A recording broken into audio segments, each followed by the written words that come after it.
Today's episode is brought to you by Patreon. If you're interested in supporting the show, go to patreon.com/JoshuaRevelis and become a $2 backer today and get early access to the new episodes. I'll be leaving a link down in the description to the page, but for now, on to today's episode.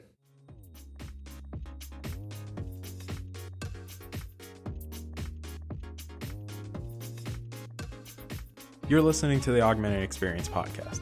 My name is Joshua Revelis. I'm a student, musician, and a gamer at heart. Join me as I sit down with fellow enthusiasts to talk about what's going on in the technology, business, and gaming world. I hope you guys enjoy.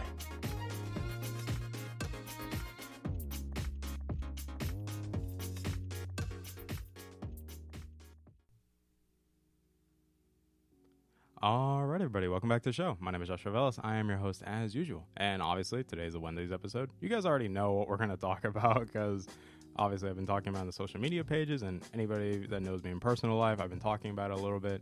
But we have a very special guest today. I'm really excited for this one. Many of you guys maybe have not heard him, but if you're listening to my show, then you probably have an idea who it is because you're more in tune with what's going on in the tech world.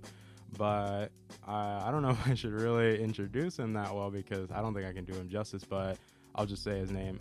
We have Juan Bagnell on the show today. Best introduction ever. You did great, kid. Thanks, man. I really appreciate it. But I'm very humbled to have you on the show. You know, very big thing, obviously.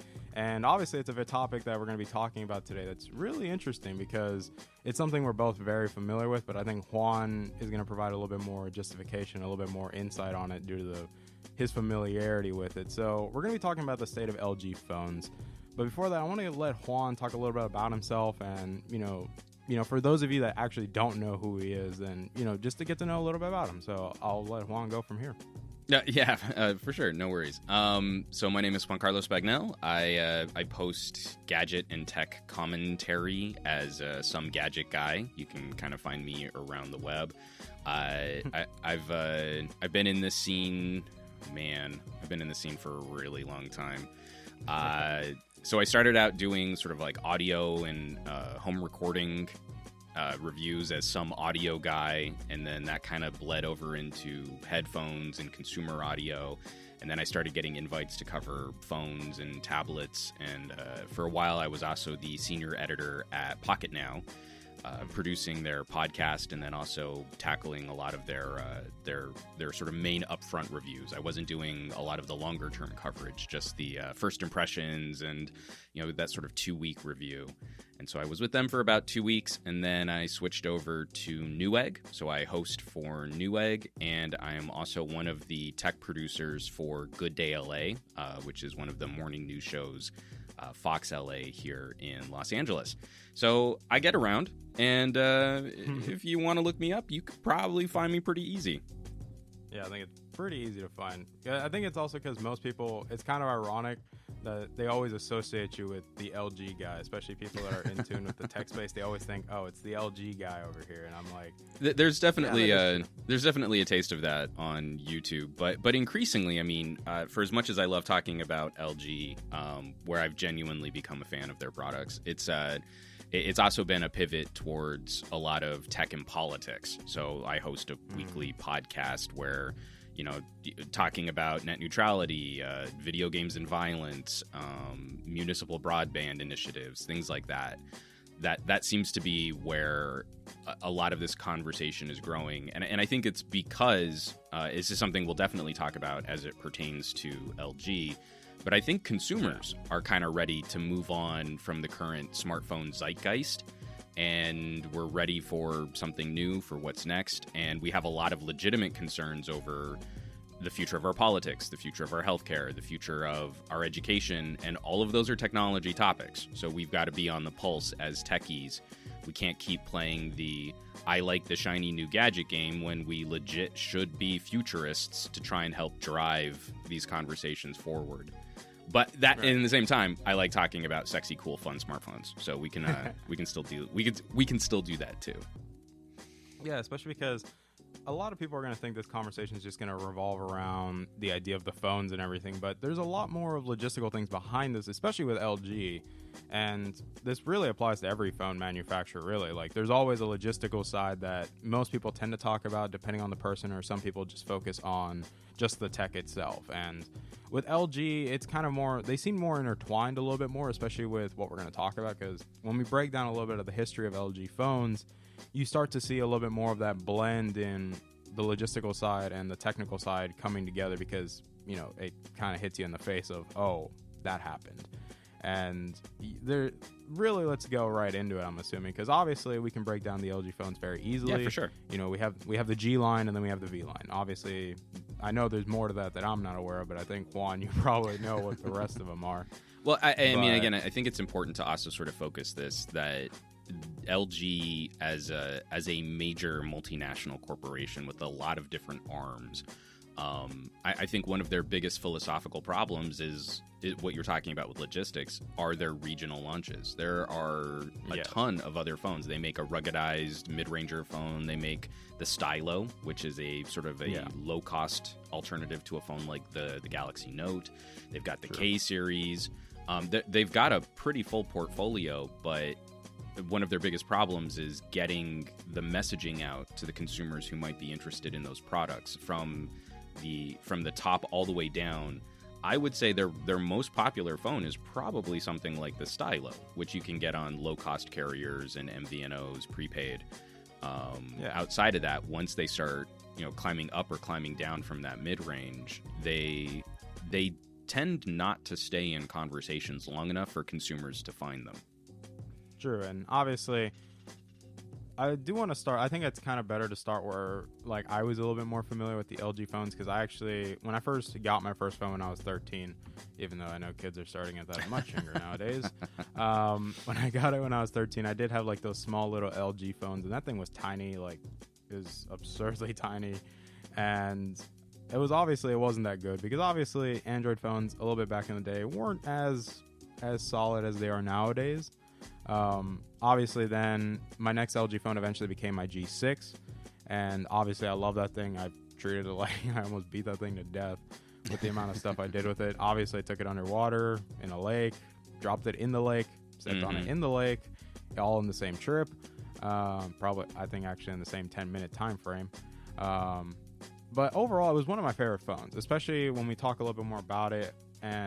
But there was a lot of concerns even with the G6, especially with how well it was put together, and going a little bit to what you were talking about, the region locking thing, that yes, when you look at LG smartphones specifically, they do have a bad tendency of putting some exclusivities for some specific regions. Like, there was one region that got the hi-fi deck, which we'll explain a little bit more what that is, and that's kind of the main reason. If you talk about an LG, that's what many people like to talk about. It's one of their primary differentiators, for sure. True, like, it's one of the main differentiators. And then obviously, like, one carrier having, say, better processor or more RAM, like, etc., like, those kind of issues tend to get a little bit on people's nerves, especially when we talk about the Android space. But we'll break that down a little bit more. But I know, obviously, Juan, well, I'm familiar that you're probably driving an LG phone right now, I'm assuming. Well, right now I am two-fisting. I have my SIM card in an Xperia, the Xperia 1, and then my backup phone, because I'm also trying to cut a review, is the T-Mobile Revelry, T-Mobile's branded low-cost phone. As I like playing at the extremes. I like playing with $1,000 phones, and then I really like this like $200 to $400 space has actually been the most exciting space for me to cover, as we've started seeing phones like the Pixel 3a, the newest Motorola. The big one that's everybody's mind right now. I mean, as much as I'll sit here and praise LG phones for what they do actually offer, I feel a lot of consumers are probably overbuying significantly on what they actually need. So my G8, though, I do have the LG G8 right over here, has become more of a production device. So I'm going to be using that today. After this interview, I'm going to be going down to a pop-up store for Focals by North to get fitted for AR glasses. And I'm going to cover that whole experience just on the G8. Like, I'm not taking my nice production camera. I'm not taking any other equipment. It's going to be that phone and a couple of wireless lavs. And that the phone is perfectly capable of covering that and still capturing like ridiculously high quality 4K video. So that always seems to be sort of the when you are surrounded by way too many glowing rectangles. LG still always, for me, manages to carve out that niche for multimedia. So I'll always have one around for the headphone jack, and then I'll always have one around for the cameras and the camera control software that LG builds in natively. Even if I'm not necessarily using it as my communications device, they're phenomenal multimedia devices. Yeah, and I think that's something that kind of talks about one of the points, really, of like what makes them stick out. And I think it's mainly in the audio and visual department is where they tend to, I'd say, shine the most, even though a lot of people will say, and some people will probably agree with this and some not, but like some people do consider like iPhones in terms of video, yes, it overall has the best stabilization, and yes, it does come out very smooth and not as restrictive, especially actually, in the you know 4K what 60 space. I would say, I mean, from comparing all these cameras, one of the things about LG cameras isn't, I actually think they don't have the best stabilization.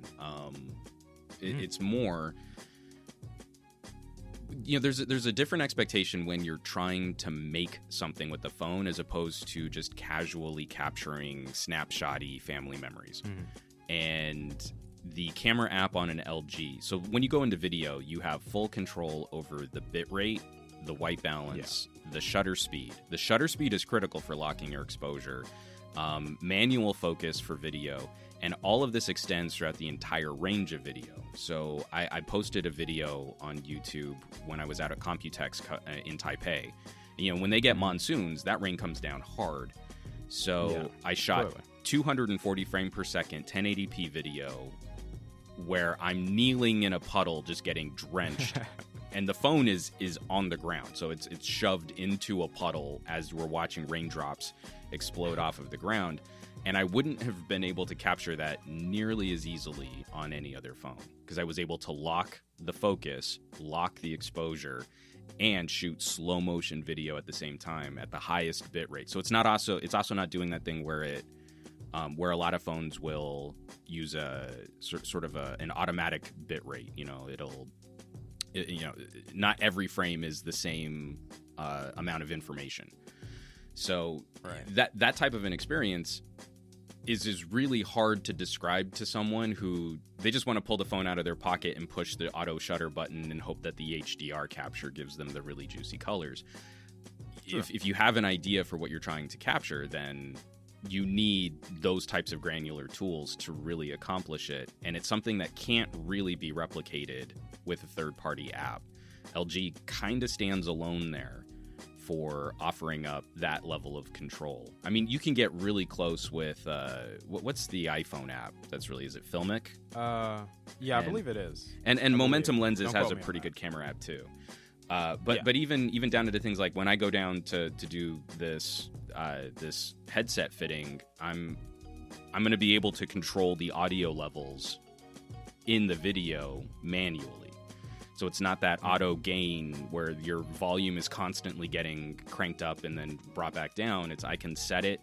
I can set a low cut filter. I can set a limiter. So if I get too loud, it's going to pull me back.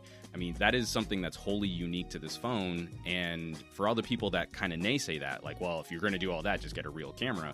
It is a real camera. I mean, that is really an accessible, easy, discreet shooting platform to use.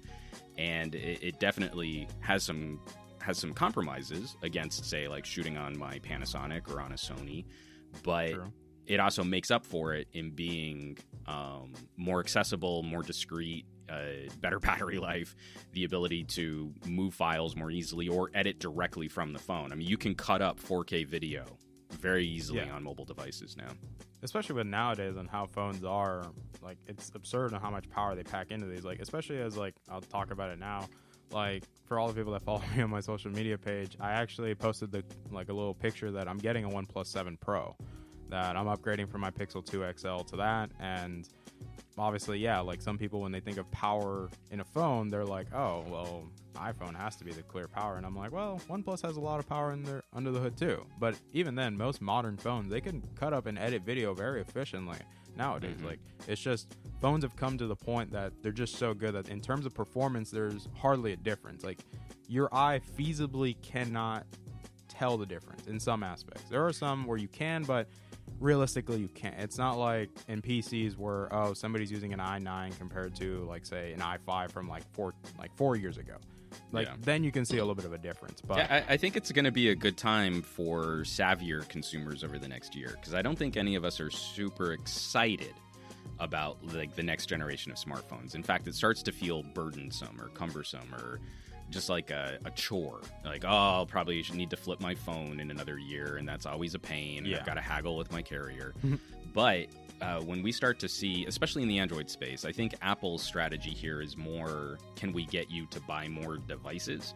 But in the Android space, if Android Q or whatever version of Android comes out next, if they can pull off a good desktop mode, kind of like what Samsung is doing with DeX or Huawei is doing with their desktop mode, there's going to be a legit argument for people who want to invest in some kind of laptop or tablet dock for their phone. So I'm going to be playing with the Next Dock 2, $300. It's very similar in form factor to a MacBook Air 13. It's basically just a big screen, a big keyboard and touchpad, and a big battery with ports like USB and HDMI ports. And then you drive it off of your phone. Your phone is the brain that drives this laptop shell. And when I do comparative testing, rendering 4K video 60 frames per second at a decently high bit rate, and then matching that on my 13-inch portable laptop, which is a $1,000 laptop, my OnePlus 7 Pro is almost 7 times faster at rendering video than my $1,000 laptop. It's not a true oranges to oranges comparison, because I'm obviously using different software on the phone than I am on my PC, but that's an order of magnitude faster when we're talking about writing efficient apps for super powerful mobile processors. And that's another thing is, again, it's evidence that I point to that most consumers are drastically overbuying. Because if you're not utilizing that kind of horsepower, if you don't have those kinds of concerns, then why are we playing in this premium space other than minor incremental upgrades to UI and vanity? You could save hundreds of dollars on every phone purchase by working back towards the mid-range if you're not playing graphics intense 3D games. If you're not shooting, editing, rendering, and uploading 4K video from your mobile device, there's little reason to hit that kind of horsepower. And the argument of, well, I need it because, software is going to slow it down in the future, also becomes a bit more specious. Again, we haven't tapped the power potential of phones from 2 years ago. A phone from 2 years ago is still a monstrously powerful handset, let alone what we can do today. Yeah, and going on that little point that you mentioned, how I think some people tend to forget this, and I've even talked to some people about this, where, and I know that I'm going to find a way to put this with an LG, when we talk about, I'd say cheaper phones are becoming better and overall phones are being better. That the prime example that would be the Pixel 3. That obviously, in terms of price to performance, it is arguably considered one of the best $400 phones you can get, due to the fact of not compromising the areas that the average consumer enjoys. Because I agree with John Prosper specifically on this point, that the average consumer just doesn't care about specs. They probably don't. Like techies, we do. We pay attention and we read down the whole spec list and we critique a lot of things based on that. And then when we use it, our opinions tend to, I'd say, change or at least adapt to what's in front of us. And I think this is kind of interesting when you think of LG phones, because due to LG, like I said, like we mentioned it a little bit before, or you actually mentioned it, where when they get a little bit to the higher price ranges, they tend to drop off really quickly and nobody knows about them. But because of that, the prices will go down drastically. So that means, say we take the V40. Say it started somewhere like around 800. I'm probably highballing, or I'm probably right on that, I think, if I remember correctly. Actually, I think at launch it was closer to $9. Oh. But yeah, I mean, it was an expensive phone. It was a premium crown. The V series is their premium crown jewel handset. It's a crown jewel. We should expect that high MSRP, even though we know that this stuff devalues pretty quick. Yeah, that's what I was saying, is that it devalues very quick. So you can probably end up, if you're lucky, you can get a good condition one, or probably even someone just selling it brand new for around like $500. So then you present a very interesting argument, is that you have a very powerful like flagship smartphone for around like $500. And like we were talking about, like that software tends to be a little bit more differently optimized depending on, say, obviously we all know Windows. As much as people love Windows, like there are some issues where it's not clearly optimized. And a lot of people see this. Like, we're not going to stand here and lie. But obviously, macOS has the same issue. So, you know, we're not just going to be like, oh, yeah, macOS, reliability, right? Yeah. Again, I don't think there's any, for any platform, if you're not acknowledging pros and cons, then you're not being sort of intellectually, honestly consistent in your approach. And I think a lot of that just comes down to marketing and lifestyle. You know, like, oh, Macs never get viruses, except for all of the malware that Apple is very slow to respond to. And then you also have those other compromises, too, where because it's a single manufacturer, if there's a problem with a batch of those devices, you can't turn to another manufacturer. You have to try and go through the service route. Apple has terrific service, but increasingly we're seeing them be obstinate to repair and standing in the way of the right to repair and blocking third-party shops from accessing pieces and parts legitimately to repair devices. And they have every incentive to encourage you to buy a new device. And Windows benefits from a greater wealth of competition, but then you don't have the same kind of optimization. I mean, again, we can go back and forth on every single manufacturer and every single platform. I think the thing that's tricky about that conversation, you can wait to buy a phone cheaper, or you can wait for some kind of deal. These things are true, but it kind of stands in the way of consumer behavior. So a savvy techie shopper gets to feel good that they got a phone for less than the MSRP, and often significantly less than the MSRP. But that's not really the reality for many consumers out there. I'm not going to say most, but many consumers out there who walk into a carrier store and are more impressed by the monthly leasing rate for a phone. Yeah. You know, oh, it's only $30 a month, and oh, it's a 30-month lease, but I can flip this phone in a year and get a new phone, and then it's $35 a month on my bill, and I never have to worry about spending $900. But the fact of the matter is that all of those consumers are paying full retail on something that they'll probably never use, and on something that it kind of like buying a new car. It's that device that they are leasing is worth substantially less than what they're going to pay on it a month after they get that phone. You know, just with the price fluctuations and with the devaluing of any consumer electronics. So I feel like there are really good arguments to be made for purpose-built mid-rangers, phones in that maybe even $200 to $500 price territory. Manufacturers like OnePlus, the new OnePlus 7 is a more expensive phone than any previous OnePlus, but I think it makes a good argument for that price tag. And I don't feel, if you're a gadget enthusiast, if you really care about technology and competition and getting good options for different demographics of people, not just everyone agrees on YouTube that this phone is the best and everything else is the loser, because that's a troll and that's a fanboy. That's not a real tech enthusiast. Then you would also recognize that the business models that we're seeing, that the sort of I'll wait and buy a phone at its dirt cheapest price as people are just trying to get rid of them, is an unsustainable business model. I'm not saying people should go out there and spend $800 on an LG G8, but when the LG G8 launched, the MSRP was, I think, $850. It was whatever it was like $50 less than the comparable Galaxy S10. But it also launched on special for $699 at B&H unlocked, and then it also, I think a month after that, it went down to $600 on T-Mobile through T-Mobile pricing. So it wasn't difficult finding sort of sanctioned deals on LG. Not this was bottom of the barrel bargain clearance. Yeah. You know, I feel like you're still you're sort of balancing. I'm getting a good deal on a great phone, and I'm not like contributing to the failure of a company that I hope to support. The stuff gets really tricky, but I still think that there are good arguments to be made for, you know, you could spend $600 on an LG G8, or you could spend $400 on a Pixel 3a, and I think there are still people that would greatly benefit from saving a little money, getting the core experience that they're looking for, not having to worry about shopping a sale or jumping through hoops. You know, you buy that phone at full retail, and it's $400. It feels pretty good.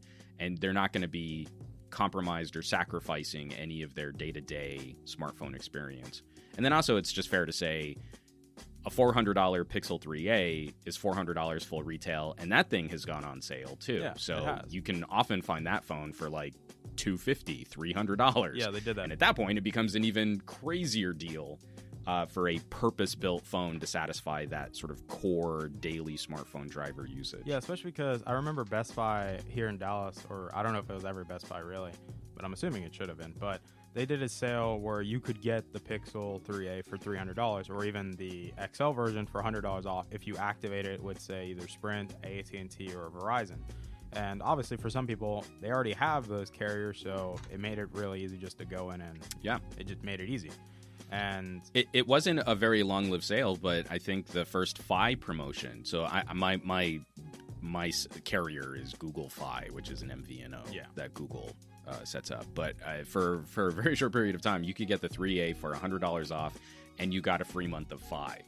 So that was the equivalent of getting the phone for just over $200. I mean, like at $220, the Pixel 3a is an absolute monster of a phone. Because at that point, you're pushing budget, and at that point, if you put it in that price range and you let it fight in the budget, then it's just going to slaughter the competition in the budget range. Like, totally. And I think a lot of people, this kind of leads into the conversation a little bit more, where LG, a lot of people mainly recognize LG in the budget space because a lot of, like, I'm very familiar, especially in my area in Dallas, that a lot of people tend to have Metro. So, and you see them with a lot of cheaper LG phones. And my mom had a cheaper, and she hated it. And I didn't have an issue with it. I looked at it, I was like, well, I started with it, and I acknowledged what it was. I'm not going to treat it like this is some, like, my expectation needs to line up with what I'm paying. And I kind of agree with a lot of people when they talk to me about this point, where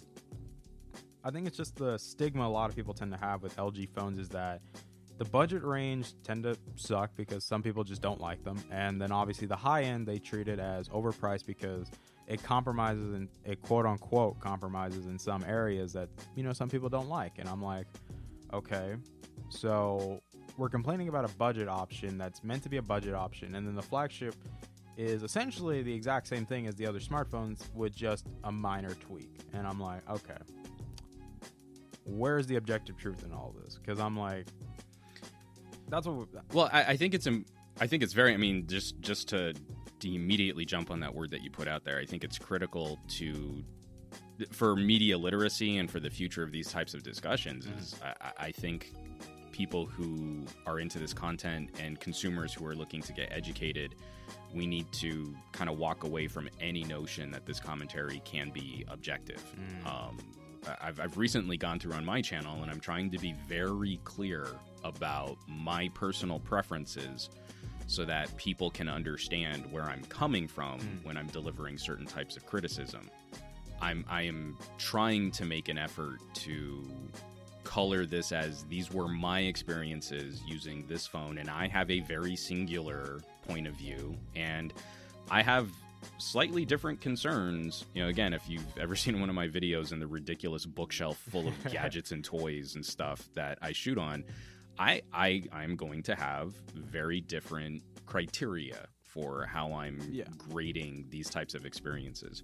And I feel once people understand that, then they can kind of come to an understanding of, oh, okay, well, that doesn't really apply to me. But what he said about battery life, okay, well, that makes sense. Or, oh, I'm not really into gaming on my phone, but, I've always wanted to try editing a video. And, is there an app that can do that better? So that as an informational delivery system, I feel we've gotten away from in the current YouTube popularity zeitgeist, where now it's sort of a self-confirming echo chamber of popularity. So something is popular, so YouTube puts it up more in SEO, so then people who are fans of that brand are more inclined to click on those videos, and then they feel gratified when someone says nice things about the popular product, and then those reviewers don't want to criticize the popular products because then they turn off a larger fan base, and then it just kind of keeps spiraling.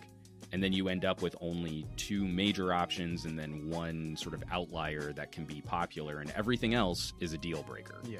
So you're not really reviewing an LG or an HTC or a Motorola or a Sony. Instead, you make a video about those brands to tell Samsung fans or Apple fans why they made the right choice to buying a Samsung or an Apple. Yeah. This isn't really about education anymore. When I started writing, it was about 15 years ago that I started contributing to tech blogs, passively, and then of course just trolling in tech forums. This was scary new territory for people, and there was the common knowledge that PDAs and Windows mobile devices and Palm Pilots, these were like business devices, and who would need to have access to email on the go, and this is all techie, geeky, nerdy stuff, and people would make fun of me. But that content was a lot more educational and a lot less entertaining. And now we've got sort of a confirmation bias happening where people aren't coming to these types of videos to learn about new products. They're coming to be entertained by people that are going to confirm their opinion. And they get very upset when someone doesn't confirm their opinion on the gadget that they purchased, because as a consumer, they made an informed purchasing decision. It wasn't an emotional purchasing decision. They got the right thing because it was a meritocracy, and that's what the right thing was. And I don't think people really understand how conditioned they've been, because we see this across the board in almost all media now, where you kind of make a decision with your gut and then you go back and rationalize it. That is tricky territory when we're talking about big purchases. It's a little fanboyish when we're talking about things like phones, but increasingly these types of experiences color your perception. You don't realize how susceptible you've been to YouTube algorithms and marketing and Facebook, stacking your feed for certain types of content. And then you feel like you're still in the driver's seat making these decisions, but some of that agency has been taken away from you. Yeah, and I think, I hope I wasn't going in that direction, to say, oh yeah, everything we're talking about here is just pure facts. Like I said, is this conversation? No. That's what's important to kind of acknowledge. So, I mean, when we're talking about a company like LG, there's plenty to criticize. Oh, yeah. There is a lot to criticize. They are my favorite smartphone brand, and I will flat out tell people to their faces, this will probably not be a good phone for you if I don't think that it's going to be a good phone for them. I'm not trying to win any points for LG, but if we're sort of acknowledging the pros and cons, and most of the time it's people only acknowledging the cons of a company like LG, we're not doing the same for Samsung. We're not doing the same for Apple. We're not acknowledging the downsides of owning a Galaxy or the downsides of owning an iPhone. And we're kind of clouding that with, well, they're super popular and more people use Samsung, so there's nothing there to criticize. Or even if they are, those criticisms aren't deal breakers, but the exact same criticisms on an LG means run away, never buy from an LG or from an HTC or from a Moto. And that's really what makes me to use a word it makes me frustrated, because I didn't get into this to shill a brand, even though I do talk a lot about LG. But I want to see my big argument has always been, I want to see more competition. And if I'm not getting good competition because we only have two main companies that are viable options in the United States tech market, then that's boring, and I'm going to go do something else. Yeah. Tech has left me. I don't want to be a part of that. So I mean, to circle back to LG, I mean, there are plenty of fair criticisms. The companies, I think the major fault for the company is they do a terrible job of consistently communicating with their customer base. Yeah. To give you an example of how vital advertising and community outreach is, the year after the Galaxy Note 7 started exploding. Yeah, I think everybody remembers that. The year after that, Samsung spent more money on advertising than all of LG's smartphone manufacturing, distribution, and advertising combined. Yeah, I remember that very well, especially because I remember the ads and ads and ads. And yep. Holy cow! And plastering billboards and buses and TV and radio, and I mean, like they hit the ground on all fronts with a barrage of advertising, and we're talking billions of dollars in media infrastructure that Samsung was tapping. And again, that was just to advertise. They spent more than all of the combined manufacturing and distribution of LG smartphones. So it's easy to look at these situations where I'll put out a video today. I mean, I got a comment last week on my G8 review from a couple months back, where someone was complaining about LG's boot loops. Oh. The LG G4, the G4 had a problem where the Qualcomm chipset ran so hot that LG's manufacturing didn't properly compensate for the thermals, and the solder would fail, and the phone would just boot loop. It would boot up, shut down, boot up, shut down. So LG tried to kind of sweep that under the rug. Like, no big deal, we'll kind of replace some affected units, but it's not really a systemic manufacturing problem. HTC was also going through thermal throttling and some real issues with that Qualcomm chipset. Every manufacturer literally got burned by that hot chipset, except for Samsung, because Samsung had their own processor. Yeah, so they got to skip that year of Qualcomm dogged performance. But LG never got out there and did the big mea culpa. LG never got out there and communicated with their customer base. Even when they did, eventually they did a better job of tackling service replacements and trying to get consumers functional devices. But they tried to keep it quiet. Samsung did the big spectacle international consortium of scientists and researchers, and they did like a 2-hour press conference on the Note 7, and that stuff works, like that communication works. And at the same time, they're also saturating all of media with really savvy, emotional, fan servicey kinds of advertisements. We want to see companies make those efforts, and LG has been notorious for walking away from conversations immediately after a gadget launches. So the G7 comes out, and it's a great phone, and we got one commercial with Aubrey Plaza using Google Assistant. They didn't talk about anything that made the phone unique. They didn't talk about anything that made that phone special. They highlighted one feature that's on every Android phone. Yeah. That commercial ran, I want to say it ran through like some major sporting event, and then it disappeared. And we never heard from LG ever again. Yeah.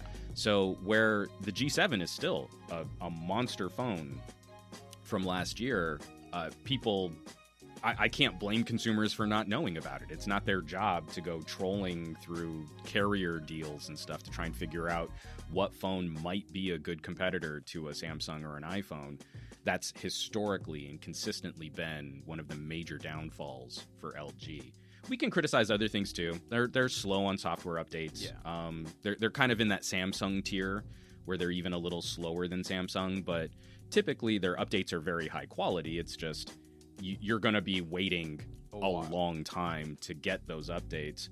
But other than that, it's we never you never encounter someone who doesn't own an LG who knows what's on an LG. People on iPhones will typically know what's going on with a Galaxy handset just through the osmosis of marketing. People using Galaxy phones totally know what an iPhone can do because of that osmosis of marketing. But you hold up an LG and they'll just go, oh, well, that's one of those crummy phones. And if they know anything about tech, then they'll probably say something like, oh, isn't that the boot loop phone? Yeah. And that's about all they ever seem to be remembered for. And I think that especially, I especially want to go on that boot loop point, because I was actually thinking that in my head. I'm like, I know someone's going to tell me to talk about that part. Like, when I owned my G6, that was always one of the questions I was asked was, have you experienced boot looped, or like, has it happened? Especially because one of my friends, Zach, he had a phone. He had a Nexus 5. I think it was the 5X, I believe. And it boot looped on him. Yeah. That one also, that was manufactured by LG. But the Huawei Nexus also had significant issues. And again, it's we need to understand why, but we also need to point to the companies that handled those situations better than others. So it's not entirely Huawei or LG's fault that Qualcomm put out a terrible chipset, but they didn't handle the recovery very well. And so that's always worth criticizing, even when we understand where those problems came from. Yeah, especially, and I think at least starting with the G6, we started to see a little bit of a trend of them at least attempting to make it right, especially with extending the warranty to 2 years for anybody that bought a G6. And then, like we said, I think I don't know, maybe it was me noticing a little bit, but especially with the V30, I did like a lot of the ads they showed for the V30. Because to me the V30 was a great phone. I was actually going to consider getting it when I had my G6, but I think I got the HTC U11 at that point. And it's interesting when you look at the V line right now. The V line is considered the flagship, the crown jewel of LG. Yet the V50 that came out recently, nobody's talking about it, and I'm like, huh. Yeah, again, LG is doing a terrible job of driving the discussion. To circle back, LG went through 2 really bad years. The G4 had boot looping issues. The Flex 2 also used the Snapdragon 810, and it had a lot of thermal throttling problems. And that was the second phone. That was the second phone that had the flexible OLED. So, I mean, for all these people talking about folding displays now, LG was actually really ahead of the curve by giving us bendy phones with the Flex and Flex 2. We kind of forget, like, how many times LG has been ahead of the curve on some of these really cool tech trends because they don't talk about their products. True. So we went through that year. That was a bad year for everybody. But the recovery year for LG, they went off and tried to experiment. And they came out with a half-baked implementation for a modular phone. The G5. So the G5. So I have two G4s and a Flex 2, and none of them have boot looped. I went through 3 LG G5s. That has been the lowest point for me. That modular design just didn't seem to be built as robust as a portable pocket computer should have been. And so that's the one I point to is like, man, people talking about problems. I've got a V10, a G4, and a Flex 2 that all boot up and they work just fine. But I can't keep a G5 running at all. I've given up. Like I went through, like I said, I went through 3 of them. And when the third one locked up, I was like, okay, I'm done. I'm done trying to make this work. So then the G6 comes out, and it's a remarkably good phone. I love that. My daughter is way too teched out for a 3.5-year-old, but whenever we travel, because we visit family a lot, my G6 is her travel movie phone. The screen is great. We've got little kid Bluetooth noise cancellation headphones. She's watching Dora the Explorer, and everything is super great. That phone has been put through so much abuse and toddler shenanigans, and it still keeps coming back for more. So that should have been the recovery point from the V20 to the G6 to the V30, but we also saw a very timid response from LG, not wanting to make too much noise or afraid that they'd get panned, or the tech community had kind of turned on them with the G5 after the G4. And then they also had those problems with regional releases. You know, the V20 was an awesome phone, but it only went to a handful of markets. It wasn't a full worldwide release. Yeah. And we've seen that since. And so now when we get to the V50 this year, LG is one of the first to offer up a true 5G premium flagship device. They are right behind Samsung in offering a crown jewel, top tier workhorse device with a little future proofing on 5G, but their marketing is only going out to regions that have 5G. So if you're a tech reviewer who lives in Chicago, you could go and visit a cell site and get a little hands-on time with a V50. Yeah. I think there's going to be another media meetup in Arizona. You know, like one cell tower with 5G is getting turned on, and now LG will talk about the V50 there. And that's not a great strategy because other people can still buy the V50, but they're only going to advertise it where 5G is, and 5G is going to be really slow to roll out for a huge chunk of this country. Sure. So that phone is dead in the water for most of the country, and that's a bummer. Yeah. Again, it's sort of another point of evidence that their regional strategy, their communication strategy, PR strategy have all been very they're incapable of getting their message across to consumers, and it seems to be a cycle. Oh, this phone didn't sell very well. We've got to cut costs. Let's see where we can save some money. We're gonna restrict regions. We're gonna not distribute to these countries, and then let's cut back on marketing. When instead, I think every bit of evidence points to if you double down on marketing, you can move the needle on consumer perception. Yeah. And if you move the needle on consumer perception, then gadget reviewers will start taking the products more seriously. Right now, the entire system is backwards. Yeah. Techies don't drive the discussion. They are beholden to the popularity algorithm, so they only respond to what's already popular. Yeah, and I think so if consumers are buying these things... Yeah, if consumers are buying these things and consumers are driving the market, then techies will get on board because these things are showing up more in YouTube search. It's completely backwards from what people think it is. These are not tastemakers. These are not trendsetters. These are infotainment commentators that play to a built-in audience, an established audience. They're not driving those purchasing decisions anymore. Yeah, and I think, especially when we think of marketing specifically, that it's kind of, especially with Samsung, they're advertising, especially specifically the 5G and the S10 like madmen. This thing, especially like I remember when it came out, I remember in my dorm room, me and my roommate, we were making jokes like, bro, this is like the 6th ad we've seen of a Samsung S10. And then when the 5G ads started rolling out, I saw like 5 of them like less than an hour, and I'm like, okay, how is this like? I think this is something a lot of people, especially like you mentioned before, was the echo chambers part, that as a society we kind of tend to do that. As not whether we want to or not, we actually do tend to do it a little bit.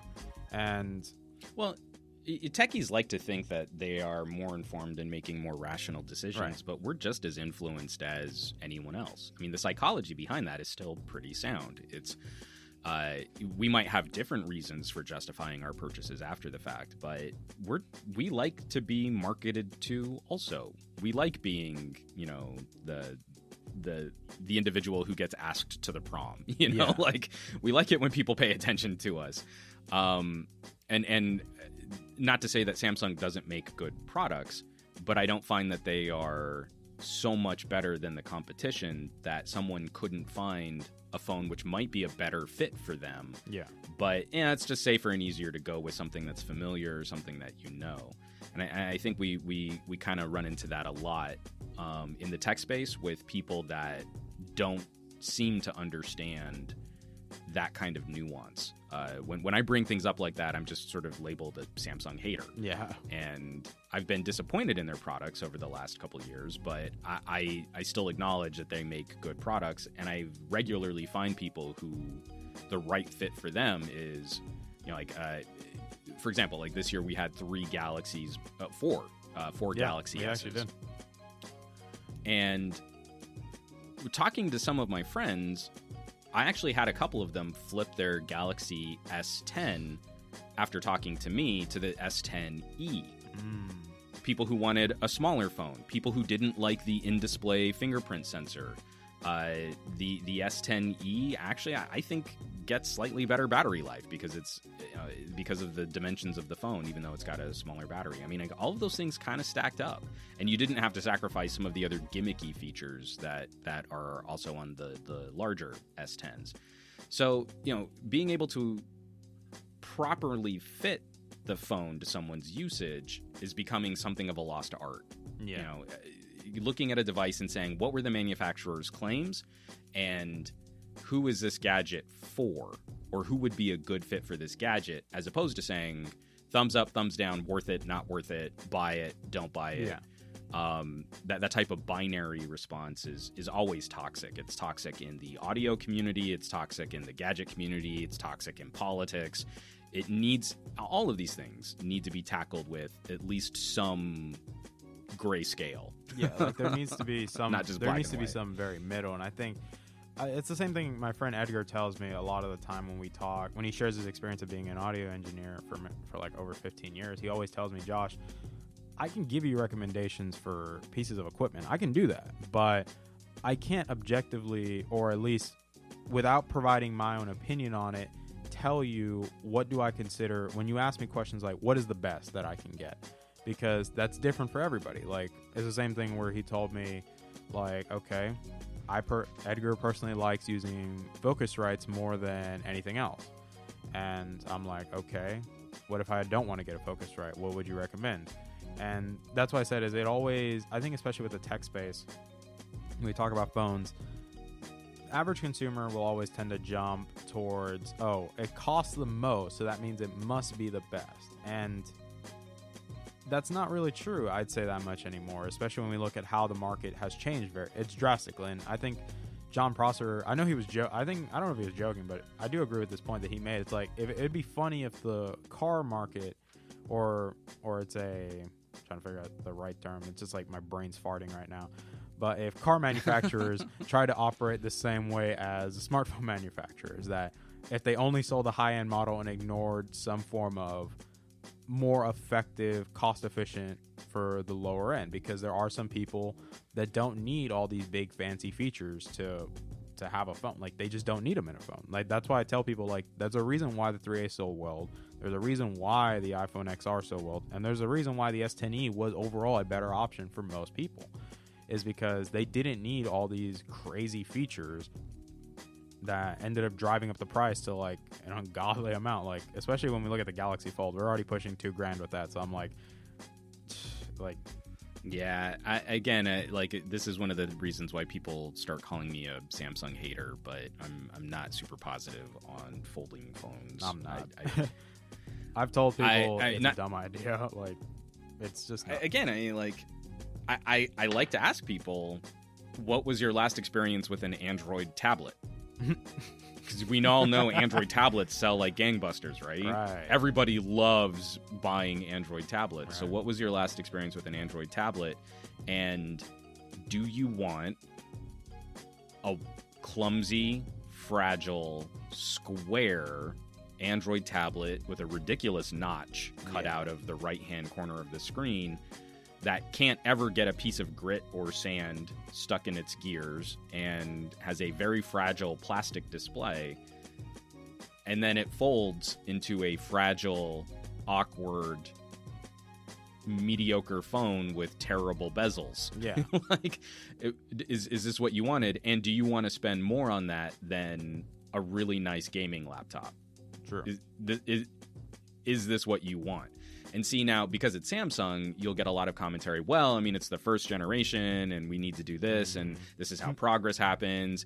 But if another company were to make something very similar, it would be a total deal breaker. Never buy it. Wait until they fix it. Better luck next time. This would be a foolish purchase. But Samsung is popular. Samsung has the SEO. And so we'll see that commentary from techies because they also want to stay on Samsung's good side. But I don't think consumers are really going to gravitate to this. I don't think it's a real option. I think it's a showpiece. I think it's a vanity piece. It's a because I can, I'll spend this kind of money on it. Basically, but it doesn't really. It is. Oh, it totally is. Thank you. That's a much better, more. It's the same thing people say with youthful. AirPods. Like as dumb as it sounds, like these things, when people wear these in public, I make the joke, like my friend calls these the douche pods, and I'm like, okay, bro, that's actually true, because a lot of people that walk around with these use them while driving. They walk around with them everywhere, and I'm like, it's so annoying, because I'm like, why do you? And like, people make fun of other people just because they don't have the newer ones. Like, they do the same thing to people that have AirPods. It's just not the second generation. I'm like, yeah, I'm sorry, bro, but I don't speak poor. You know, it's exactly that. I don't talk broke, yo. It's the same, like, and I'm just like, okay, you guys keep talking crap, and I'm over here using my nice wired headphones that sound better than your AirPods. But I think that's why tech enthusiasts and gadget junkies are way off the pulse right now. I actually have to give a lot of credit to consumers. I think consumers are actually driving smarter parts of the market in a more practical fashion than the people who claim to be futurists, who claim to be tech enthusiasts. Right now, you know, again, when we see that the Pixel 3a can double Google's smartphone sales, when we're seeing consumers starting to examine better trade-in opportunities, we're seeing sites like Swappa build in popularity, and then you know, the more popular iPhone is the less expensive one. I think that there's a growing sentiment of, I'm having to buy these things too frequently, and these things aren't really worth what the manufacturers are charging for them. And we know they're not. We know that Samsung is making a certain amount of profit from consumers that don't have an option for savvier shopping, and that the carriers love seeing these inflated price tags, because then it means that they can keep people on a higher month-to-month cost for longer leases. I mean, now smartphone leases are going out to 30 months. Yeah. 2.5 years before you pay that phone off at full retail. But it's just a pain point so that you'll want to flip the phone in a year, and look at how easy it is to just keep getting the latest and greatest and the newest and the bestest, but you're paying full retail for it. I still feel like the iPhone XR is a little overpriced to kind of help pad Apple's it really, profit in my opinion, it should have been. I always treated it like it should have been at least $600, $650 at best. I think it should have been. Well, I mean, think about that. From the iPhone, from the iPhone 6S to the iPhone 10, we saw the flagship iPhone, jump in price almost $400. Yeah, it was a huge jump. Like, I don't think people realize that. Like, there was a big jump. And from the 6S to the 7 to the iPhone 10, it was a 60% price increase. And it's not like the functionality or the capability changed so substantially. Yeah. We definitely saw performance improvements. It's not to say that it wasn't, but it was very granular and it was very iterative. And none of the software that Apple puts out really took advantage of these newer, faster, more powerful chipsets. So you end up with, I end up with a very similar experience on my iPhone SE as I do on my iPhone XS. Yeah. Some of the multimedia stuff is obviously nicer on my XS, but the fluidity of the UI... Oh, the silly thing is my iPhone SE in iMovie is faster at rendering 4K video than my iPhone XS. Oh my God. Apple is not leveraging the actual power of that chipset for those types of app-based practical concerns. They are doing a better job with like more enhanced camera features and some of the augmented reality stuff, but even my iPhone SE can do most of the augmented reality that my iPhone XS can do. It's mostly software driven. It's not hardware driven. Yeah. So if you've been buying iPhones on the regular, you really haven't been getting these advertised improvements. And then there's the expectation that, after 2 or 3 years, you're going to flip your phone anyway. So, we might as well write software to the oldest device and the lowest common denominator. And they just recently took the iPhone 5 off of the upgrade path for iOS. So that's how far back you might have seen some kind of improvement upgrading an iPhone. Yeah. Especially because I think there's something it's true that the 6 and the 6S should be off this year as well. Like, I know iOS 13 is going to be their cutoff point, if I'm correct, if I looked at the chart. Yeah, it is. Yeah, that's correct. So next year, the 6 and 6S generations of devices will start hitting their end of life. And that'll make me sad because I still think the iPhone SE is the best iPhone that Apple has ever manufactured. Yeah, I think it's a good balance. It's not even a balance. It's for someone who wants the best one-thumb device. Yeah. There is nothing better than the iPhone SE. It is an incredible Mighty Mouse of a phone. It's one of my favorite travel phones alongside the Sony, the Xperia Compact. Yeah. I love being able to walk through an airport, backpack on my back, holding either my daughter's hand or rolling multiple suitcases in a car seat.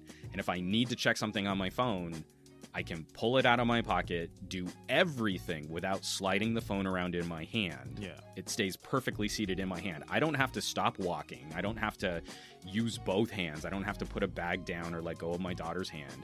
It is the most beautiful on-the-go device you can use. So it makes me really sad that we haven't replaced that. In fact, we've kind of walked away from smaller, nice phones. They're always smaller, janky, compromised phones. Yeah, because I think especially nowadays, everybody just wants phablets. That's pretty much what they want. And and people complain about it too. Like, the same people that wanted phablets are now complaining, oh, it's too big. And I'm like, well, what did you want? Like, I think this it ends up leading to like big, I'd say, disconnects between what consumers want and then the makers themselves. It kind of makes it a little bit harder. And I think, especially if we think about LG specifically, they're obviously, I agree with one little point that you made. It's especially like the V line specifically, or any LG phone, they have a specific niche that they serve. There's like a specific thing that makes them, and we kind of did end up skipping over it. The DAC, the hi-fi DAC, and obviously I tell people it's a very niche thing. Like, obviously, I think it was Painfully Honest Tech. I think he recently did a video on the V50, if I was correct, and he talked about it. And he honestly kept going to the point of the hi-fi DAC. That's essentially the audiophile's best. Well, for a phone, an audiophile's best friend. And I agree with that, because a lot of people, if you like having headphones on your phone, like actual wired headphones, you're going to want to make sure the DAC is good inside of there, because, most people that are considered audiophiles tend to have a little bit nicer headphones. Like, these are probably people walking around with, I don't know why they would walk around with Beyerdynamic 770s, but I think an Audio-Technica 50Xs. Why do you hate your ears? Why wouldn't you walk around with DT 770s? True. Like, I know Edgar. No, I mean, I'm being facetious, but I think the question has. So before I was some gadget guy, I was some audio guy, and I've been recording voiceover and spoken word. Not me. I've been directing voiceover and spoken word for almost 20 years now, and we're still in the smartphone industry. We're still tripping over ourselves to offer up amazing displays. And look at these HDR10 visuals that we can capture on a phone. And we've warped the edges of the screen so you can't see any of those hideous bezels that never distracted you before. But now we're telling you that they're awful. And look at all this eye candy that we can produce. And then we get rid of the headphone jack. Because screw your ears, right? Yeah. Why have an amazing audio experience on that premium price tag? Yeah, we all know that a phone at that, like in the cheaper end of the market, that headphone jack is there for convenience, right? It's easy. You always have a fallback, and those are often consumers that might not be able to afford an additional add-on accessory purchase of some kind of Bluetooth product. And if you invest a little bit of money into a good audio solution, that good audio solution is a good audio solution for a really long time. I have headphones that are old enough to go to college now, and they're still very good headphones. And you can do things like replace parts on them so they can continue to be really good headphones. And they weren't disastrously expensive. In fact, now we're in sort of a cabled headphone renaissance. There are Chinese manufacturers like Tin and KZ and SimGot, and I'm missing another one that I just got that I really like, CCA. making these really impressive in-ear monitors. There are pro companies that are kind of pivoting to a sort of a crossover professional and consumer audio experience.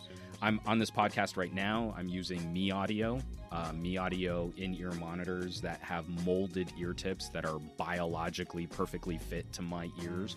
And those were less than a pair of Sony XM3s, you know, like that we've never had this wealth of competition in the consumer audio space at prices that are shockingly low. Like dual driver earbuds for $20 that sound really good if you pair them, if you plug them into a 3.5 millimeter headphone jack. Yeah.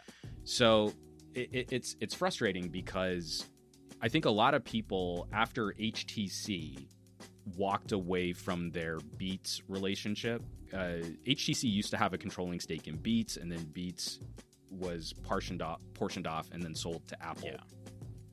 But I think people forget that HTC and HTC Boom Sound, one of the first tuning mechanisms that they used came from Beats. Yeah. And they set a reputation for having amazing speakers on their phones and some really interesting, not always the highest quality, but some really interesting tuning on their headphone jacks. And after that, I think people just kind of just went with whatever was convenient. Apple processing was good, and then they got rid of the headphone jack, and it got a little less good over the headphone dongle. And Samsung has never done anything radical with their headphone jack, and since so many more people use Samsung, you get the impression that, oh, well, phone audio is okay. Like, I can use it if I need to. But if I'm really an audiophile, I'll use my standalone media player or I'd pull out my Fio. I'd pull out, exactly. Like I would pull out something. I have a Fio and an Echo Box. So when LG started doing, so the V10 didn't have the quad DAC, but it did have a very high quality 32-bit DAC. And then the V20 kicked us over into this ESS, the Saber DAC, which does this sort of multi-stage audio processing, which is phenomenal. And it's not even like, oh, well, it's really good for a phone. It's just really good, period. Yeah. It grossly outcompetes many standalone, high-quality, expensive, portable media players. And, I mean, the fact that you can go and still get, like, an LG V20, you can probably get one for, like, $100. Yeah. And that phone is going to radically outperform a $500 or $600 standalone media player, and it's going to be a nicer device to use because those media players always have terrible UI software. Is something worth noting. When we get to the G8, we're talking about audio processing that is so far ahead of the competition. It's been well refined. Essentially, I think that's probably. Well, yeah, I mean, because I think what's impressive is every generation has gotten better too. The V20 was leaps and bounds ahead of the competition, and then every successive LG phone has also been improved too. So it's disappointing because I don't think people.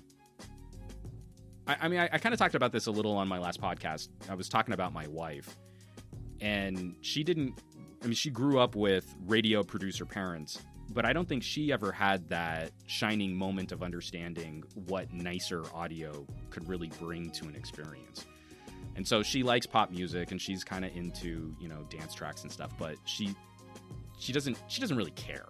That's not an experience. It's always a soundtracking experience. She listens to music to partially distract from doing work or in a workout or, some other activity. There's music in the background.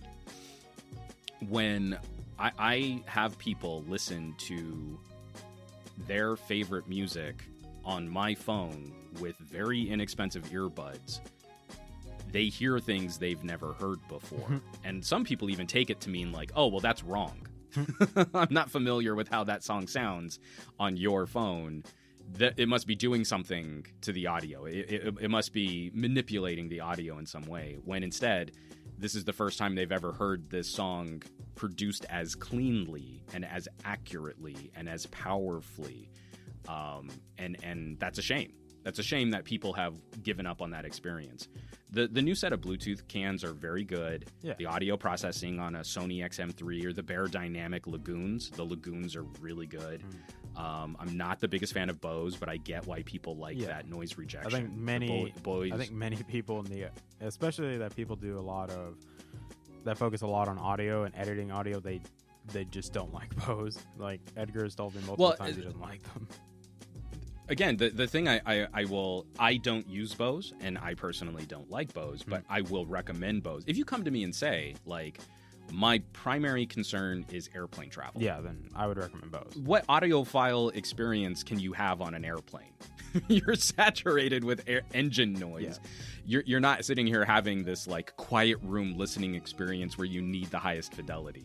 And Bose's tuning actually makes a lot of sense when you consider the rumble of airplane noise around you. But you take them out of that experience, out of that environment, and I just don't like how they sound when I'm listening to them in other places.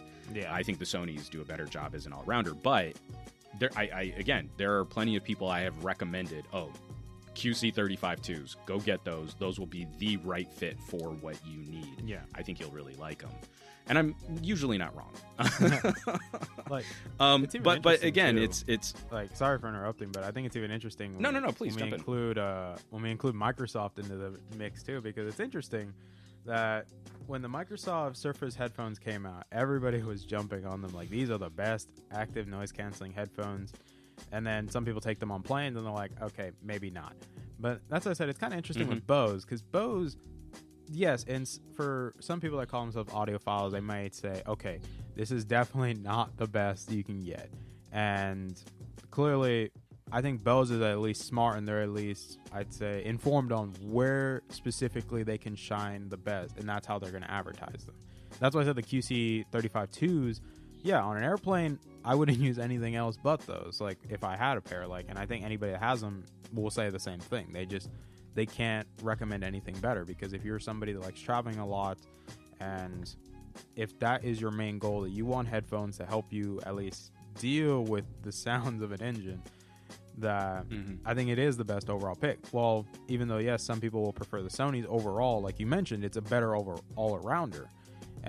But I think it's also, I think we can also thank Microsoft a little bit in that aspect for at least pushing the needle, at least make people update a little bit of the ports inside of the headphones, because a lot of people wanted USB Type-C on their Bluetooth headphones. That's something I would at least thank Microsoft for that, at least for doing that and willing to push the boundary. Yeah, it's always funny. Like I just shot a video on the Sennheiser 670 gaming headset, and it's a phenomenal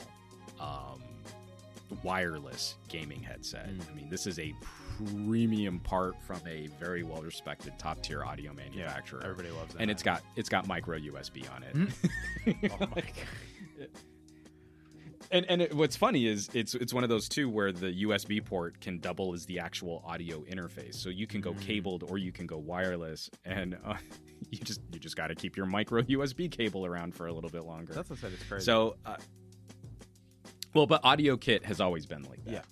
Yeah. Audio has always been the slowest to adapt because audio doesn't change like display tech or processor tech or battery tech. Again, you can plug in some classic worn out AKGs or like I've got Sennheiser HD25-2s. They haven't made those headphones for years, and they're still some of the best field monitors I've ever used. You'll still see them in news broadcasts, like for sporting events, where people will clip on one of those little boom mics, and those are the old HD25s.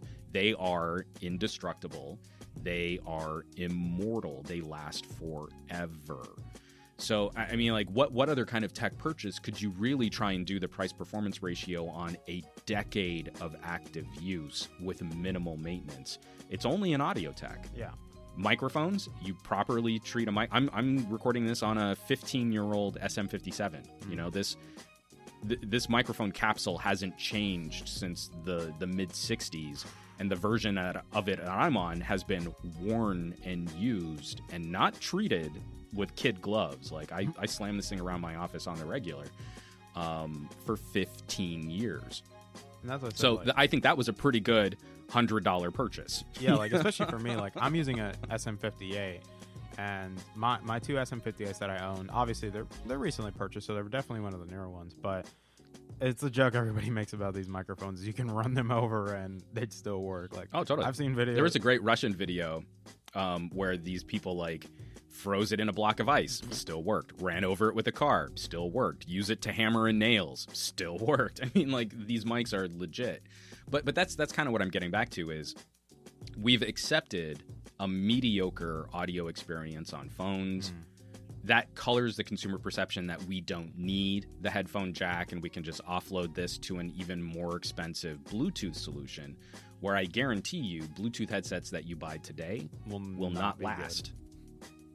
Well, they not good, just, but they won't last. Yeah, they're good, but they won't last like a good cabled pair of headsets, a good cabled pair of cans will. Yeah. Or a good cabled in-ear monitor will. So that's what's frustrating is you look at AirPods just turn the heat up on that, where now we don't even have an expectation that these things will last 2 years. Yeah. With regular constant use, because those batteries are just going to burn out. They're way too little. Whereas I've got in-ear monitors from 5-8 years ago that still sound phenomenal and sound even better when I plug them into an LG, because they're actually being properly driven with high quality components. We miss out on those conversations, and it's to the consumer's detriment that they're at least not even aware of those as solutions. There's nothing on an LG that stops me from using my Barodynamic Lagoons, my Audiera A01s, my LG Tone headsets, my OnePlus Bullets. I've got a ton of Bluetooth headsets. But when I really want to also listen to something, or I don't want to have to charge another accessory and keep track of another battery case or something like that, I always have a cabled pair of headsets ready to go, and my LG doesn't have any problems moving back and forth. Going over to the Galaxy Note 10, Samsung's going to get rid of the headphone jack. It means you either have to deal with terrible dongles and you can't charge your phone and listen to music at the same time, or you have to go wireless. And that's where they're also going to push their acquisition of AKG, because their biggest moves with AKG have not been in the professional space. They've all been in the consumer Bluetooth space. Yeah. They make good Bluetooth headphones, but that's now a value add. It is more painful to use cabled audio on the Note 10. So wouldn't it just be easier, as you're buying this $1,000 phone, to also buy some $300 headphones? And you know what? We'll cut you a deal. Yeah, we'll give it so to like for you free. get $100 off. Or yeah, we'll even throw them in for That's free. what they do with the. But it's not really for free. If I'm correct, that's because what they the phone did with isn't the really. S10, didn't they? With the Galaxy Buds when they came out, they just, if you bought an S10 Plus or an S10 in general, they gave you a free pair of free Galaxy Buds. Yeah, they've always done perks and add-ons or ridiculously overvalued trade-ins. Like the phones aren't worth what they're charging, because they've built in really high overhead so that they can also deliver on these sales or these combo deals and still walk away with a profit. I mean, we all have to understand, the economy at play here, especially with the insane number of products that Samsung sells, where, maybe they're not making the highest profit margin, but they're keeping you locked into Samsung's ecosystem. They're getting you to switch over to Samsung's ecosystem by overvaluing your trade-in, and then that diminishes the effectiveness of the used market or a service like Swappa or eBay. Yeah. But you got a really good deal. But now if you want to keep getting a good deal, well, you just got to stick with that Samsung. You can't stray from that ecosystem. Your phone is going to be worth less if you sell it somewhere else. That's kind of something I tell people is, like, we've kind of accepted mediocrity, especially when it comes to audio and phones. And that's when I bought my G6, I was disappointed that they did that, where they region locked the DAC, and for some reason the ones in the North American didn't actually get the hi-fi DAC, and I was like, oh, that kind of sucks. And yeah, it was a real bummer. The whole G6 launch was I don't want to swear on your podcast, but it was a cluster poop. Yeah, it's a of epic proportions. Is what it was. I think it's probably the best thing to put because I think the Korean version was probably the better version, yeah. And that's the one that had the quad DAC. In the United States, we got wireless charging, which I tell people it's a niche. I'm honest with Yeah, people. I tell them like, it's a niche. People are like, oh, this is the future, and I'm like, yeah, it's the future, and it will kill your battery a lot quicker. Like, yeah, I'm not. I don't feel losing wireless charging is a deal breaker, and like you said, there are many situations where it's probably healthier for your gadget not to use it regularly. But then the European model didn't get either of those. Yeah, which sucks. So the European version of the G6 was just sort of a regular phone without any other perks or fun extra accessories. And that's why I said it's kind of interesting that a lot of manufacturers, except LG, and that's why I think a lot of tech enthusiasts, they made the joke that the second LG gets rid of the headphone jack, then it's gone forever. And I'm like, but that's what I highly doubt is like, it's either going to go two ways. It's either LG just stops making phones, or they're just going to, or they get rid of it. But I highly doubt they'll end up getting rid of it, because LG, realistically, as we mentioned before, they are a major corporation. They don't just make phones. They obviously have TVs, they have refrigerators, they have kitchen appliances. Like, they make all their money from all that. The phone department, I don't really think they worry about it. I'm not going to say they don't worry about it that much, but in terms of profit margins, it's not where all of their income is coming in from, clearly. Like, their TVs are very popular, very gorgeous TVs. Their sound bars that go with them are really good, too. Their appliances are great. We've got an LG washer and dryer. They're awesome. We do, too. It's crazy. I mean, you haven't lived until you've tap impaired your phone to your washer and dryer. I mean, that's just living in the future. Yeah, that's why when LG did that on the press conference, my friend was watching, and he's like, God, this is the weirdest thing I've ever seen in my life. And he thought it was super dumb and weird and cheesy. And I'm like, Archer, I was like, I get it, it's weird. And then he was just applauding like the Samsung presentation. I'm like, oh my God, Archer. And I'm like, right. And when Samsung launched a special AI just for their washer and dryer, and it wasn't even Bixby, it was some other proprietary software machine learning algorithm for drying your laundry. What happened? Like, people don't need that. Like, it's like we learned this in college. The thing I want to point out is it's more the marketing and the consumer perspective. Yeah. I live in Southern California. In the middle of summer, we have issues with rolling blackouts. We're a perfect example of the type of reform and of the type of evolution that needs to happen with our country's electrical grid. We have a really old grid, and in the summer months, especially as we're watching climate change raise temperatures, it's going to be, we've had over 100-degree weather this week. We'll probably hit 110s before August is out, if not 115 in the valley. That's uncharacteristically hot for this area. We're not Arizona, but we're getting up into some of those Arizona temperatures. We actually do have a need for smarter appliances that can manage power load more effectively and more efficiently as it relates to demand. But we can't really get there if we don't have a good data infrastructure, if we're not running fiber to home, if we're not revitalizing how IoT really works. Right now, IoT is just, my Nest thermostat talks to an app on my phone. But if we could really move the needle on our data infrastructure and our energy infrastructure, then we would be able to really create experiences and smart devices that would be better for the environment and also have a lower impact on consumers' bills by being able to program this stuff. So it's silly.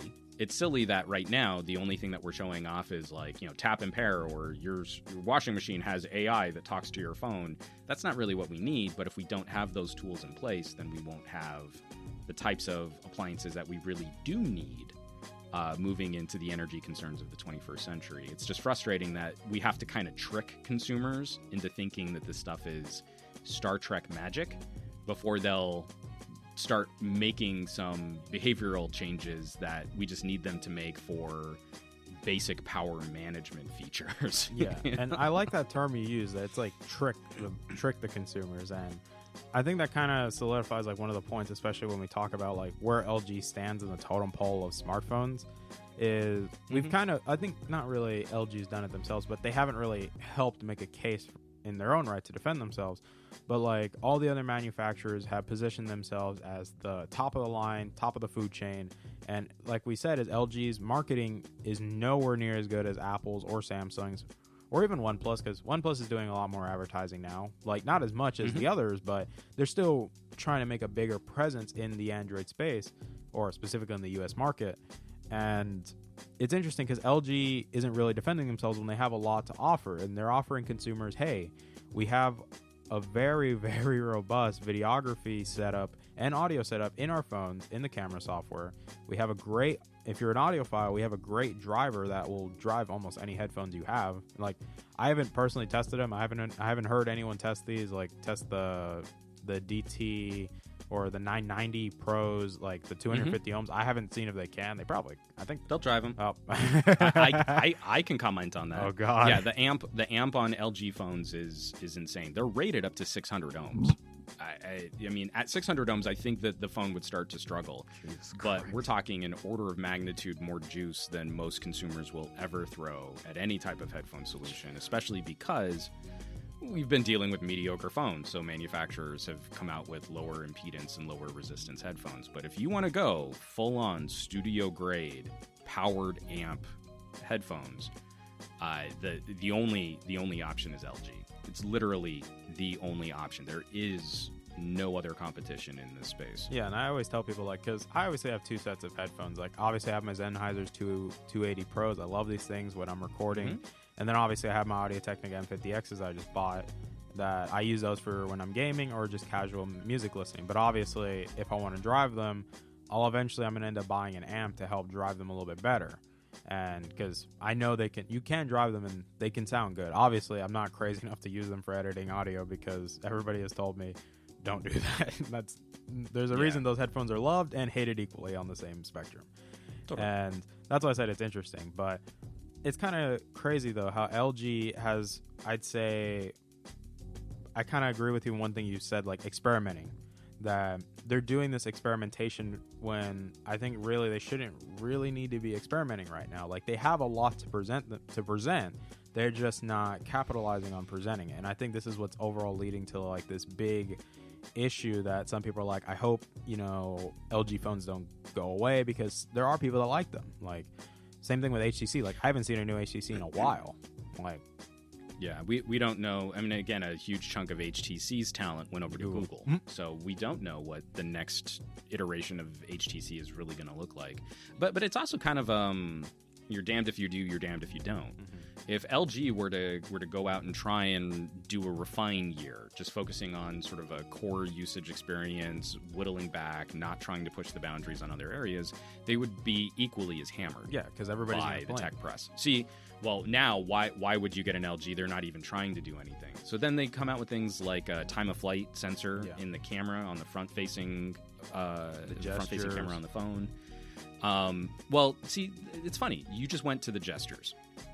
The conversation on that piece of hardware has been dominated by, well, that's a gimmick. Yeah.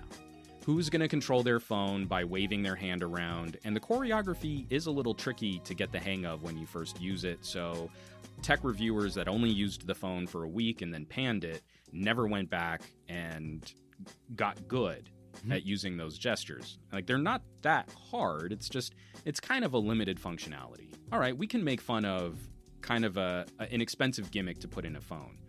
But that hardware isn't there for the gestures. That hardware is there to give the LG G8 iPhone-grade face unlock security. Yeah. That's what it's there for. A time-of-flight sensor maps the contours of your face very similarly to how the iPhone face unlock works.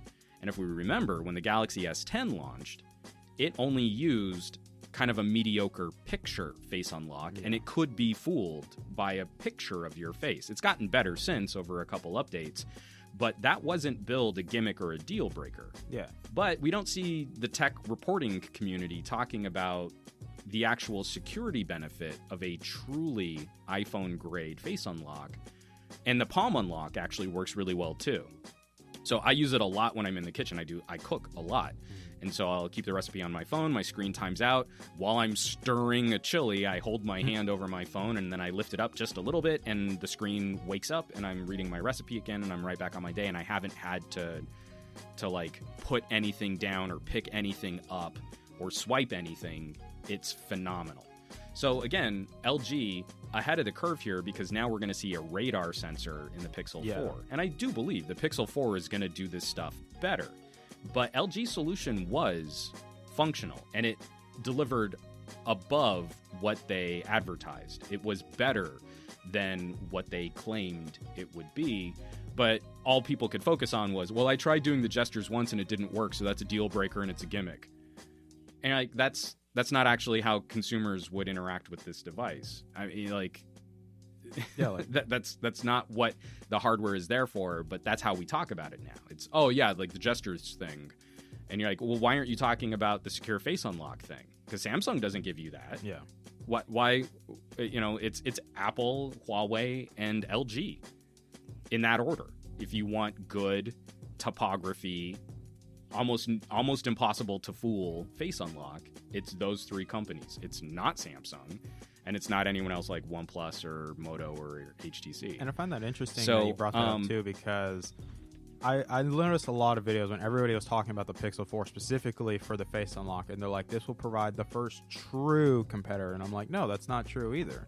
Like, yep, it's another addition to a competitor, but it isn't the true competitor. Like, because people have done it before, like you mentioned, is Apple, Huawei, and then LG. Though, like two Android companies have already done it, yet nobody has cared about it, and I find it interesting. Well, and again, I find that's sort of an intellectual laziness or an intellectual dishonesty coming from the tech reporting side of this. That why spend the effort to really investigate or use or review an LG product?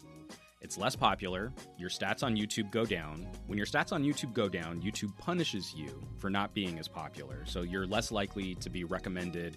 You're less likely to show up in search. It has a noticeable impact on your ad revenue.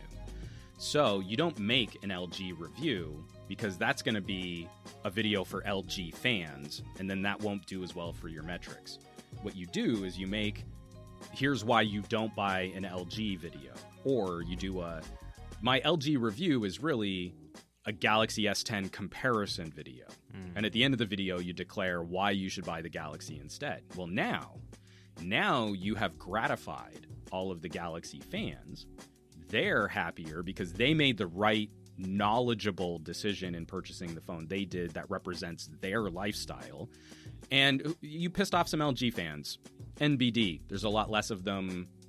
And you just get sort of outraged traffic from those LG fans that are going to leave you angry comments, but those are still extra views and monetized views, while the bulk of this is going to be Samsung people watching you for the entertainment value of you trashing a brand that isn't Samsung.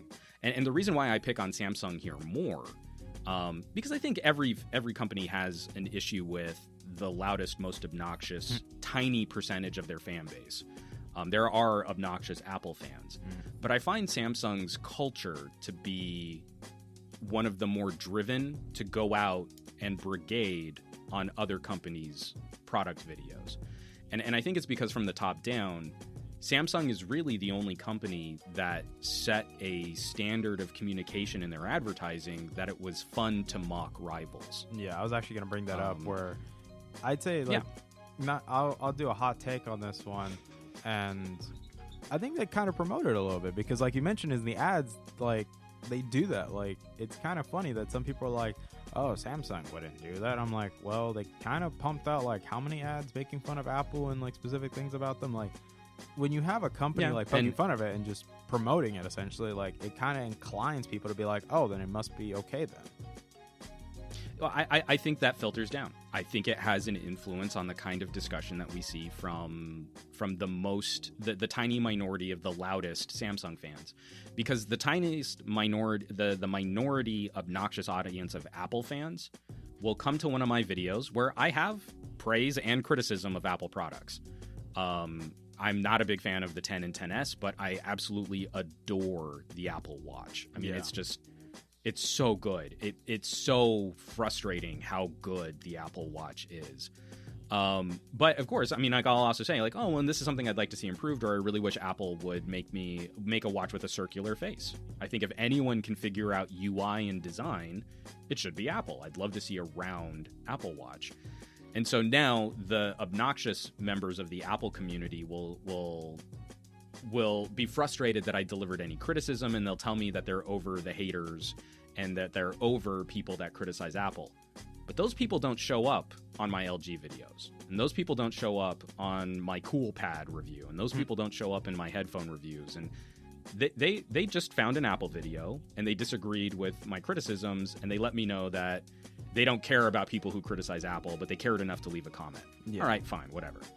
It's the Samsung white knights right now that will then go out and seek my LG review and tell me why I'm wrong to like LG. And they'll go out and seek a Motorola video that I put out and tell me why I should only get a Galaxy A series.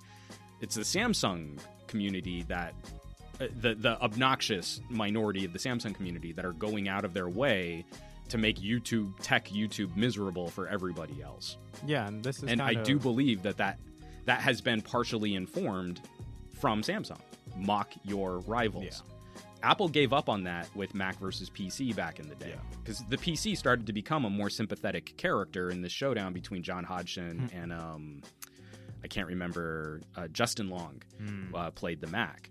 After a while, Apple realized, like, we've got diminishing returns by making fun of the PC, and in fact, we're starting to promote PC because John Hodgson is a brilliant comedian, and he's actually pretty identifiable. Like, people identify with his character. Apple hasn't gone back to that. In fact, Apple has flipped, and their media, their marketing messaging, I think, is the gold standard. Yeah. Samsung still is stuck in this culture of, we're just as good as Apple, and we'll show you, and we'll make fun of people who are fans of Apple products to show you how we're actually better.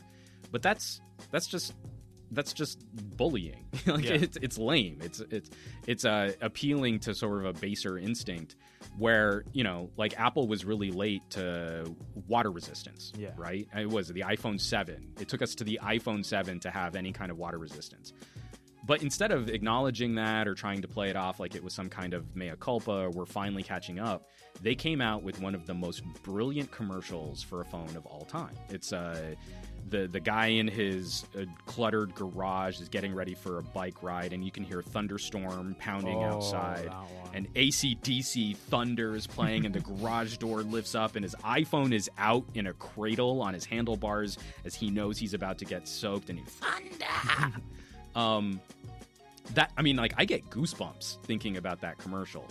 Now, before that commercial had come out, I was one of those people going, "Oh, Apple finally has water resistance." But you know what? Like, that ad resonated, and that ad elevated one feature on the iPhone that iOS users had never had before.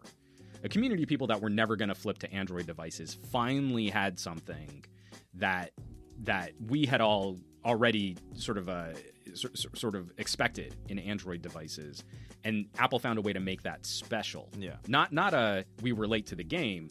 Apple made that feel powerful, and no other manufacturer has made content like that. Yeah. So, if anything, it's why I keep coming back to LG and their fault of media marketing and messaging. There are so many outliers. There are so many differentiators on LG devices that it's a shame. It's really a shame that we've never had that one commercial, kind of like, you know, the iPhone with water resistance. You know, someone is living in their world in black and white, and then they plug their headphones into an LG phone, and suddenly everything's color. It's such a hack commercial, but those are things that we understand. That's a trope that we get, but it also drives the point home. And they legitimately have an argument to make that they do, in actuality, objectively, not subjectively, objectively have the best headphone experience on any mobile device, let alone any phone. Yeah. So it's frustrating because I've had numerous conversations with LG PR reps, just like, what are you doing? And it just seems like LG is such a huge organization with so many different arms. PR has to report to so many different people and regions, and then messaging has to be a specific way for one region, and it can't be this for another, that it seems a lot of people internally kind of just have to give up and go with the flow because this ship is too large to make some of these more nimble and more minor course corrections. Yeah, and I think that's kind of... I think the easiest comparison, I think, for LG would probably be, not with Samsung, but probably I'd say with OnePlus. And like doing a comparison is like, okay, we have super big organization worldwide, many arms, and then you have OnePlus, which some people say, oh, it's not a small company, but it specializes in one specific area, which is smartphones. Mm-hmm. And when you draw that comparison, some people are like, oh, why is OnePlus able to compete so well with Apple and Samsung, but LG isn't? Well, you have to keep in mind, it's like you mentioned, it's one big ship versus one small boat, but it's specific. It knows what it's going to do. And that's, I say, that's what kind of benefited OnePlus and helped them to rise in the ranks very quickly in the U.S. market in popularity. Like, let's keep in mind, they were, some people say that they weren't the first, but they were one of the first Chinese phone manufacturers to actually be partnered in the U.S. If I'm correct, yeah, I'm correct. They were. And it was crazy. Yeah, so I mean, like, I think there have been lower cost. I want to say that there have been a few, like Vivo or Blue, Chinese phones that have made it to MVNOs, like little prepaid carriers. But the AT&T, the Huawei deal fell out during the Mate 10 Pro, really as our presidential administration tried to make this argument about Huawei and security concerns for consumer devices, which I still haven't found any good evidence of that. Yeah. But the first, T-Mobile and OnePlus, has worked out. I think it's worked out very well for both. I mean, obviously, I think OnePlus got a bigger boost being able to leverage T-Mobile's marketing. But T-Mobile is also that carrier. They've done things that stand outside of some of the normal relationships that we expect from AT&T and Verizon. So adding OnePlus to their lineup was a perfect fit for walking in and seeing something a little different. And this phone is a little less expensive, but it's also just as powerful, if not more powerful, than the Samsung you could buy. Pros and cons, blah, blah, blah, blah, blah. It's been interesting watching that happen, because it makes you wonder, like, with Huawei having had kind of a rough year, does that mean maybe we'll get an Oppo, not just OnePlus, but the parent company, like an Oppo phone or a Xiaomi?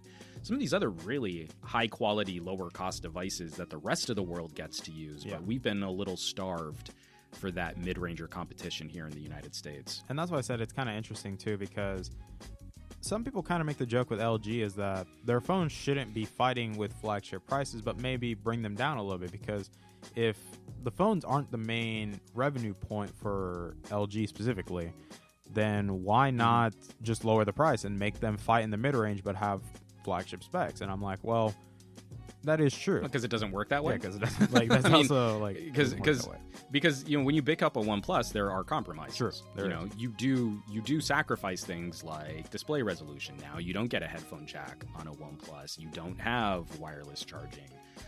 The OnePlus 7 Pro moves you up the price tier, and so now the OnePlus 7 Pro is often more expensive than the LG G8.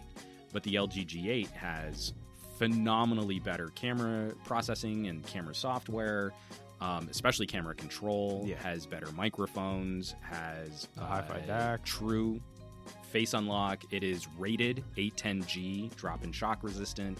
It is rated IP68 water resistant.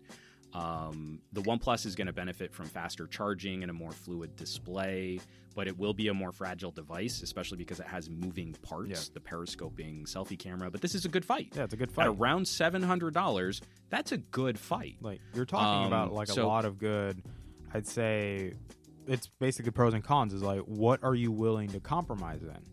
And right. It's interesting to me. And so it's interesting that we're still talking about that we talk about LG, company on the decline, and man, they just can't get it together, and just super not popular. And then we're talking about OnePlus, like, man, they're competing and they're doing really well and they're growing. But LG is still the number 3 in the United States. They've taken, from 2018 to 2019, it's been a bad year. They have dropped significantly. I think they've lost about 4% market share, where I think at a high they were around 17%. Now they're around 12% of the United States smartphone sales. But OnePlus isn't in the top 5. Yeah, not yet. Well, clearly it's not. I mean, I would hope that they would be eventually, but we're talking about Samsung and Apple occupying somewhere around 80% of the smartphone market, and then LG comes in with another 12. So it leaves like, and the whole rest of the smartphone pie in the United States is carving up 8 to 10% of the smartphone market. My numbers might be a little off here. I'm kind of doing this off of memory here. Yeah, that's fine. But I don't think I'm too far off. Or maybe it's somewhere like Samsung and Apple are closer to like 75% of the market, and LG is somewhere around 12. I think 70, 80 is fair. Like it's reasonable because it's what's expected essentially. Totally. And when you walk into a carrier store where most consumers have access to sales and to support, because that's another big issue too, is there are a lot of people that are buying iPhones and then they don't have access to an Apple store nearby. A lot of people buying Samsung and they don't have access to a Samsung experience in a Best Buy. Your first line of support is likely going to be your carrier, and carriers sell Apple and Samsung hard. And there's every expectation that they'll speak Samsung. The tech you take the phone to will know where everything is on a Samsung. They might not know where everything is on an LG or a OnePlus. So that also kind of contributes to that feeling of security. Like I've made the safer purchase by speaking Samsung instead of speaking LG. But again, it's interesting that we still play with that perception. LG isn't. I mean, they're not the strongest third place, but they are the third place, and they're the third place by a decent margin over the rest of the competition. So, we don't take that into consideration when we talk about them. We don't point this out in our reviews. We've just taken it as a foregone conclusion that they're just like HTC and they're completely irrelevant. But that's not the case. That's not how the evidence and the data works out when you really look at the market as a whole. Yeah, and I think that's something like I'll share a little bit of my opinion on this one, that that's kind of the decision-making process I was going through my head when I was going to choose, okay, it's time to upgrade my phone. What do I want to get? Because obviously I know my Pixel 2 XL, obviously there's clear things that it is slowing down, and obviously, it will be 2 years, so its warranty will run out this year. So I'm like, okay, where do I want to go with this? So I'm like, okay, obviously Samsung's obviously the route there. I personally don't want to go to Apple, even though it's weird because I have an iPad Pro. But also I thought, okay, OnePlus 7 Pro. I've been looking at this for a while. Very tempting offer. They're offering me the financing, and I have my student discount. So I'm like, okay. But then I think it was in the back of my head realistically, where I was like, what about the LG? And I'm like, like, do I want to go back that direction? Because I did enjoy it. Overall, I think in experience-wise, even though, yes, it was a G6 and the A21 really wasn't that well of an efficient chip because battery life was very abysmal with my G6. And I didn't have access to the hi-fi DAC, so that kind of made it a little bit worse. But the fact that I had the ultra-wide camera and everything was like, I loved it. And I always took it to the band trips when we went. I said, as I dropped it in the lake and stepped on it, and it was perfectly fine. And my mom was like, how? And everybody looked at me like, Josh, how? Like, my friend had a OnePlus 7, had an iPhone 7 Plus, and Amelik was like, I don't want to take this in the lake, Josh. Like, that's crazy. I'm like, oh, see yourself. I'm taking videos underwater, bro. Like, it's going to be fun. And I did. Dropped it in the lake, stepped on it, picked it up, perfectly fine. The screen wasn't cracked or anything. And I was like, God almighty, this phone is ridiculous. And everybody looked at me like, Josh, you're dumb and you're extremely lucky. And I'm like, I don't know. But well, again, I mean, look at our current fascination with water resistance. So now everyone says, well, it has to have an IP rating. Yeah. Well, they don't mean that. They all say it has to have an IP68. That's what they mean. Yeah. Because if it just had an IP rating and it wasn't IP68, then that phone would get trashed. When the HTC 10 came out, it only had IP53. So why would you ever buy that phone if it's not completely submergible in water for up to half an hour? Because HTC actually rated the splash resistance, so you knew what type of durability to expect. And it was perfectly resistant to being spilled on, being caught in the rain. IP53 is perfectly adequate for most of the scenarios that we're worried about water damage. Yeah. But again, geeky nerds on the internet all, pulled out the torches and pitchforks to proclaim what a deal breaker that was. And now companies like OnePlus refuse to even get IP rated because they know they're not going to be IP68, or the phone would be drastically more expensive to make a periscoping selfie camera IP68 water resistant, but it's still perfectly fine. I mean, like, I had it out in the rain in Taipei in a monsoon. Yeah. It survived fine. It probably is somewhere around IP54. But if they said that, well, it doesn't have the IP. It doesn't have the IP rating. It doesn't have the IP. But we never hear that LG was one of the first, and I think they're still the only, that rates their non-rugged phones mil-spec 810G. Yeah. So the only Samsung phones that ever got that rating were the Actives, the really big, chunky, armored Galaxy phones, or the Rugby. I'm hoping that there's rumors that we might see one this year, so I'm hoping they come back. Those were the Samsung phones that I was always the most excited by. I loved having the smaller screen with the bigger battery and the plastic, chunky armor back, not this fragile, crackable glass. One thing back. I did like about them too was the display was flat, and that's kind of a lot of issues people have with curved displays. Is one, screen protectors. A lot of people like babying their phones, and they can't put a screen protector on those things, so they're like, we need a flat screen. That's why I said that's why I like my iPad Pro, because it's a flat display and I can put a screen protector on. And I mean, I think there's still, if you're in the United States and you don't mind a slightly older phone, the Galaxy S8 Active is an absolute monster. And the Galaxy S8 Active has the smaller screen size. It's the size of the regular Galaxy S8, not the S8 Plus, but it has a bigger battery than the Galaxy S8 Plus. Yeah. So the runtime on that phone is flipping incredible. Yeah. I mean, you want a 2-day premium flagship phone. If you can get your hands, and you don't mind the older chipset, the Galaxy S8 Active is still one of the best baller, ruggedized phones. But outside of that, if you want something that... Because obviously you look at an LG and it's glass on glass now too. The G8 is a really pretty glass back. So if you drop that phone, just like any other phone with rated water resistance, if it cracks, you've defeated the water resistance. Yeah. It's no longer water resistant. But the argument LG is making is, let's say you drop your phone and all of the glass is just shattered and the phone looks like it's been crumpled up and it looks like it's been destroyed. 810G means that the internals should remain functional despite that external damage. And that is one area where LG still seems to be doing a better job than manufacturers like Apple or Samsung. That the internals are rated for a specific drop-in shock resistance to stay functional even when the outside of the phone is damaged. So you see those, I know the CBC has been putting out those Apple Genius repair. Yeah, I know Louis Rossman, because I remember when we talked about it, when you mentioned it really quickly with the right to repair, and I was like, I'm thinking in the back of my head, Louis.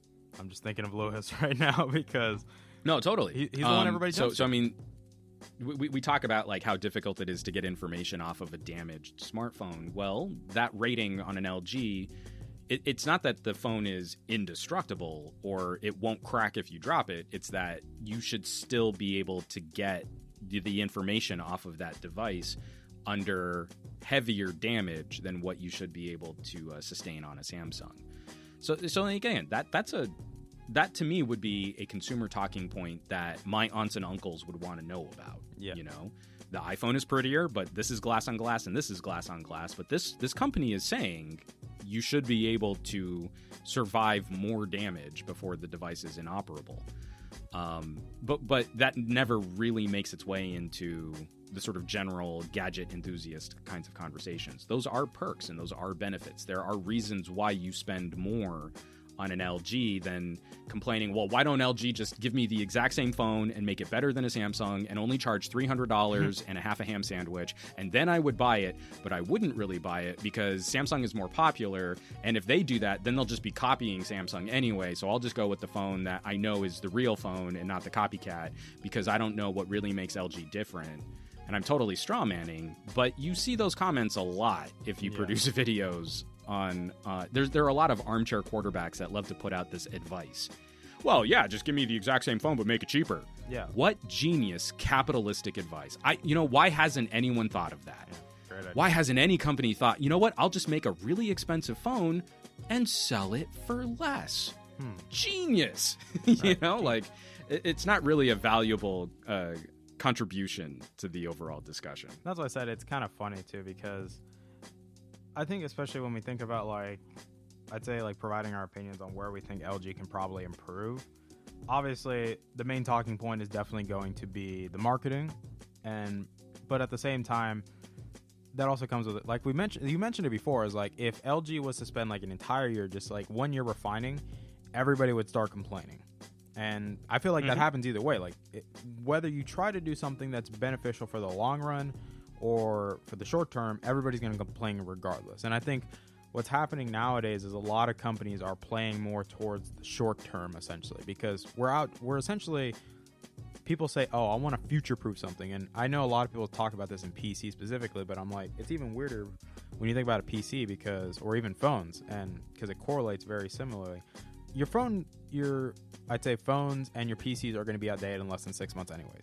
Like, sure, they could say top-of-the-line specs for that year, or until they make something better, like, obviously with like the S10 and then the S10 Plus, and then we know the Note 10's coming soon, so it's like phones are constantly getting outdated regardless. They're like, I really don't think there is validity in terms of future proofing. Now, one thing I do like about LG though, like you mentioned, is the camera software and everything. Is when they do actually drop an update, it actually is well refined and everything. So it remains consistent as it should have been.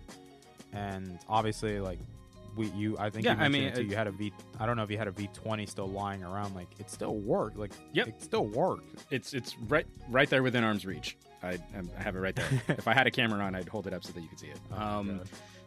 So I have a ridiculous museum of phones that I've had from reviews and stuff. It's kind of grotesque, and I'm actually now starting to get anxious about the fire hazard of having so many batteries lying around my office. But so where I think LG can improve, it's not just it's not just marketing. What I mean by the entire consumer conversation extends to their relationship with their customers holistically. Yeah.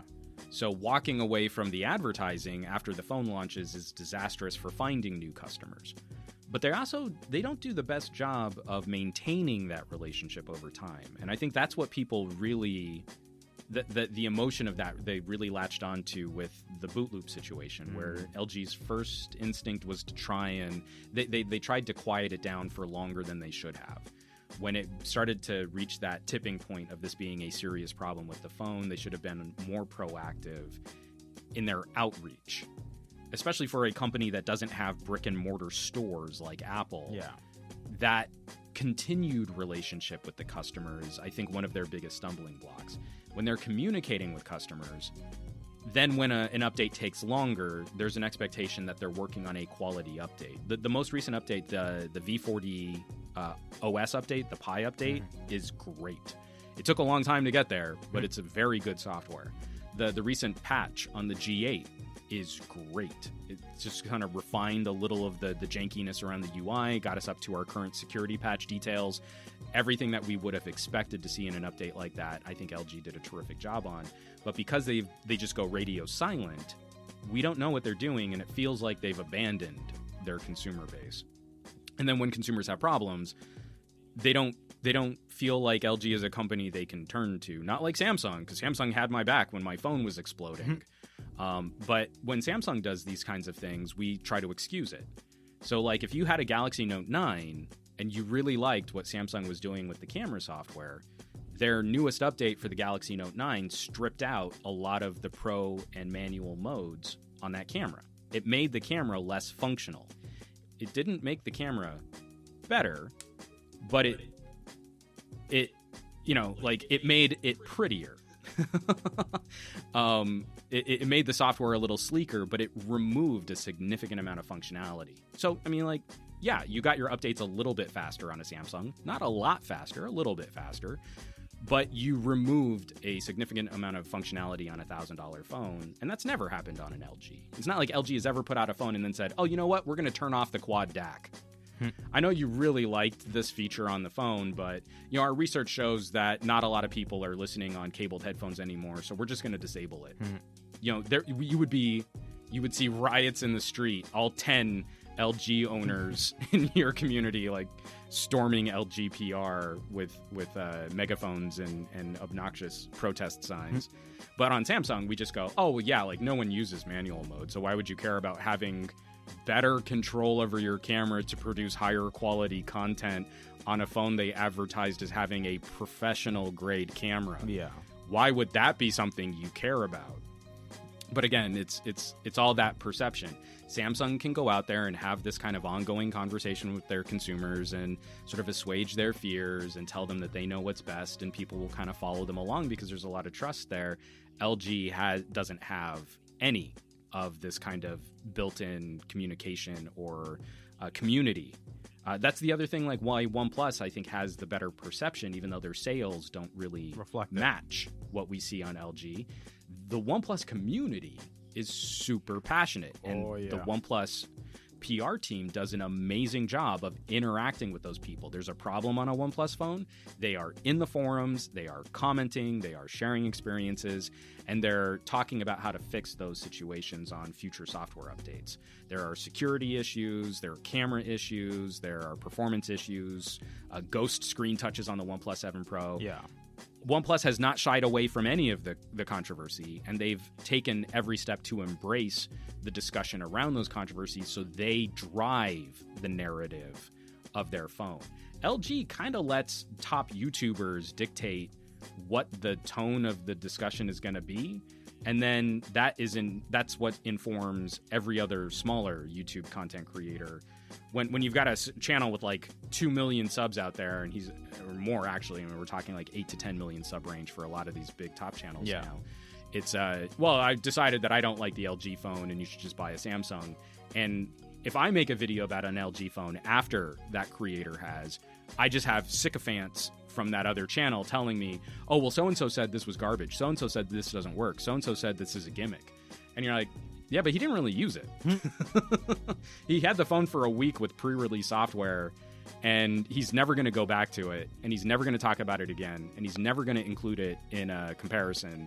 And I've had the phone for a month now, and I can show you all of the things that have been improved, all of the things that have changed, and all the things that have stayed the same. And that never resonates because, well, they've already decided that's what the tone of the conversation is going to be. Yeah. And LG isn't a part of that. They should be. They should be a part of trying to drive the narrative on their own products. I think this is, I would probably say that's what overall led to, like, I would consider the downfall because, like, think about it. Like, the V50 came out recently and nothing. Only, one video on it that I've seen, which is Painfully Honest Tech when I've saw it. Oh, there have been a handful. I mean, I'm racking my brain. But no, I know what you mean. It's just, I'd have to pull up my YouTube feed right now, and I don't want to dig into that mess. But I mean, again, it's very little, very minimal. And the 5G smartphone of discussion of choice has obviously been the Galaxy. Yeah. And that makes sense. But also Samsung has done a better job of getting the Galaxy 5G into the hands of reviewers who maybe don't even live in 5G areas. Yeah, like, so I know they flew people out to go to Chicago and test it out, so it's like... Right. Yeah, well, and again, think about, like, they're spending that cash to get those top-tier YouTubers out there and tech blogs like CNET. You know, oh, look, there's no one on this Verizon cell phone tower, so as long as you hold the phone up in the air and you stand on one foot and you don't blink, you'll get a 1.8 gigabit download. But if you move 5 feet, then you lose the 5G signal because Verizon hasn't put other towers up around here.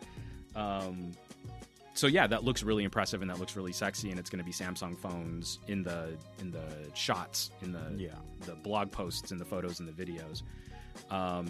If LG were sort of making more of that concerted effort, then I think we'd be hearing more about the V50. But right now, it's like if I want to review a V50, I think I just have to buy one outright unlocked at like $1,500. And while I'm doing well as a gadget reviewer, there are other things that I think I would like to purchase. Yeah, I think there's other more necessities for my coverage that should be saved. Well, there's an ROI factor at play where I don't know that I'll get $1,500 worth of commentary and ad revenue and support back from talking about an LG. And I kind of like to play the cranky curmudgeon on YouTube, where I'm actively trying to do things that aren't algorithm popular, just because anyone who's finding those videos is probably more someone I want to talk to than if I'm constantly playing the game of, here's another Samsung Galaxy Note 10 rumor. Here's another iPhone 11 leak. And then I put a shocked face in my thumbnail. and I don't have anything to say because there isn't any news, but I'm reporting on a report of someone else's opinion of a leak of a rumor is garbage content. But that's trendy and it's topical, and YouTube celebrates that because they want that big tentpole SEO push for every video. So instead, like on my docket this next week, I'm gonna have a Bluetooth connected Rubik's Cube because I really feel like I need to talk about this Bluetooth connected Rubik's Cube. This Bluetooth connected Rubik's Cube has brought more joy to my life than any recent Samsung or Apple announcement ever has. And I feel like I want to discuss that with my audience. I feel like that's going to be a more enjoyable conversation for the 2,500 people that will find that video. Those are 2,500 people I want to get to know. Yeah. Those are 2,500 people that are going to be way more fun than Samsung or Apple fans. And that's what I tell people. It's crazy. Especially, I remember, like, I usually have a lot of these conversations specifically with Edgar when we talk about, like, we're in conversations about audio. And I brought up, like, where I talk about Henny when the iPad Pro and his experience using it and everything, and Edgar's like, I don't know, bro. Like, I just don't see myself going pro with an iPad. Like, obviously he did, and well, everybody, I think at this point, a lot of people know who Henny is, and lovable guy. I really love Henny. He's great. But especially when we talk about, like, I think with LG, it's just, to me, I tell people, yeah, my G6 may have not been the best phone. Clearly, it may have not been. It wasn't even the best version of the phone. It was definitely better than the Europe version. But overall, I think it was my most joyful experience I had with the phone because I just had fun with it. Like, I bought the 011 battery case for it, and people were like, bro, this thing looks like a brick. Like, this looks like you can absolutely kill somebody with this because it's so huge. And they're like, Josh, would you actually take this in public? And I'm like, yeah, like, I wouldn't mind. Like, it helps with the battery life. I only take it if I know I'm gonna be out for like a long period of time for the day. And people are like, that looks dumb. And I'm like, well, yeah, I'm also wearing like these cargo shorts, and I highly doubt people like wearing cargo shorts nowadays.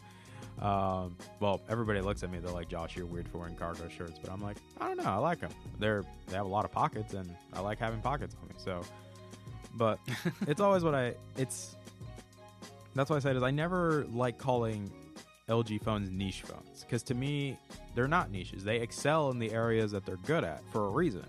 It's just, when you have this kind of, I'd say, discussion where big channels are dictating the conversation, and I'd say they're the ones that are telling the market, hey, this is how you should feel about something, then we have a big problem, because in my opinion, you're not presenting accurate information is what you're doing. Is you're essentially creating that your opinion is the absolute truth, and that becomes very scary, and it's very scary. Yeah, it's concerning. I don't think we've reached scary yet, because I genuinely in my my heart of hearts trying to find like my hope for humanity. I'm not convinced that this is always a rational media strategy. So when a major channel doesn't really review an LG phone and they turn it into a sort of a Samsung comparison video for Samsung fans, sometimes I feel like, okay, maybe they know what they're doing, but oftentimes I feel like they have been trained by YouTube's popularity algorithm. And that this isn't an informed opinion and a conscious decision to trash a manufacturer. It's sort of learned behavior as they watch their trends over time. I mean, I think we saw this with the HTC U11. Yeah. One YouTuber comes out and makes a hashtag about wasted space, but the dimensions on the U11 were identical to the iPhone. In fact, were even a little bit better than the iPhone. and we weren't criticizing iPhones for having this wasted bezel space. Yeah. But that's the narrative that kind of took hold. You see that traffic explode. You see that sort of criticism, outrage porn fuel better video metrics. And I think that has an effect on the video producer. I think that has an effect on the content creator, where now YouTube's algorithm is heavily weaponized against content creators ever deviating from popularity. Yeah. It is viscerally reactive, and you'll regularly find people on Twitter complaining about their channels being demonetized, seeing how they're not being recommended in video searches, how their subscribers who smashed that bell icon are not getting notified about new videos coming out, and YouTube is rolling their platform towards tentpole popularity, hoping that they'll also be able to serve up additional videos for people that stay on YouTube. They want eyeballs for longer periods of time.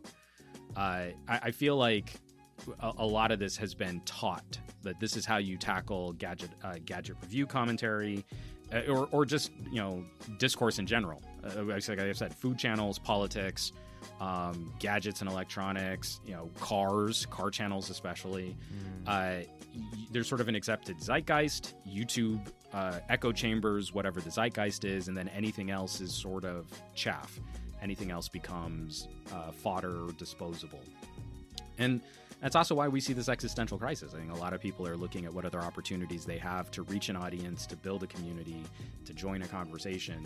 And while YouTube is always going to be a key component of a lot of this conversation, I see a lot of people who are making their strategy on other aspects of social media more important than just whether or not they put out the prettiest, most cinematic review of a gadget on YouTube. There's a change in the air as we're all wrestling with this existential crisis of popularity philosophy. Yeah, and to me it's always crazy on how, in my opinion, it's just like how, as I'd say, as like, it's something I kind of agree with, and I always tell people this. It's a joke I make, where it's like when somebody doesn't agree with like what you identify as truth, you kind of tend to go like, you tend to go guerrilla, essentially. You tend to go a little bit crazy. And it's crazy, especially when you think about in the smartphone space, because I think, I'm not going to say this is where like it mainly happens, but it's what seems to be promoted the most, is what tends to happen, or tech in general. This is what tends to happen, is you always see people bickering, and you see people like, oh, this is the objective truth no matter what. And I'm like, well, is it really, or is it just your opinion? And it's crazy. Well, and again, like I've very, very highly devalued the comments on my platform, which is kind of the saddest thing. The reason why I started producing on YouTube in the first place was trying to build community conversation. I looked at every one of my videos as a forum post, and then there would be a forum discussion. I wasn't really keen on, here's the conclusion, buy, don't buy, thumbs up, thumbs down, because I always wanted that to be open to the people watching the video and having a conversation, maybe even having a debate. But increasingly now it's here's how I'm going to criticize your video, or I think you look funny, or I don't like your teeth, or here's some advice, get a better camera. And you're like, I'm shooting 4K 60 frame per second video in a well-lit studio. You can F off. I'm not making commercials for these products. I'm making reviews of these products. And all of that nuance has kind of been lost. So I go to Twitter and I go to my Patreon for where I'm going to have the community discussion and the conversation and sort of the more fun side of that. And I just delete the trolls. And like anyone who's stirring up trouble with other commenters, they just get instantly muted on my YouTube channel. Yeah. But other than that, I'm not spending any time there because it's increasing demand. A lot of people who want free advice, who don't want to engage with anything else on your platform or on your channel. They complain if you're not there, and they're very loud in complaining. Oh, well, now you're on Patreon. You just care about making money. Like my time isn't worth anything, and that I should only be doing this for the funsies by delivering super high quality content that you can watch for free. Once I'm done muting those people, then I just go back to sort of the safer places to have a more nuanced conversation where you can have a little bit more of a back and forth and you can have a little bit more of a debate. And people kind of get, like, I've had serious gripes with these companies. I've aired my dirty laundry in working with their PR representatives.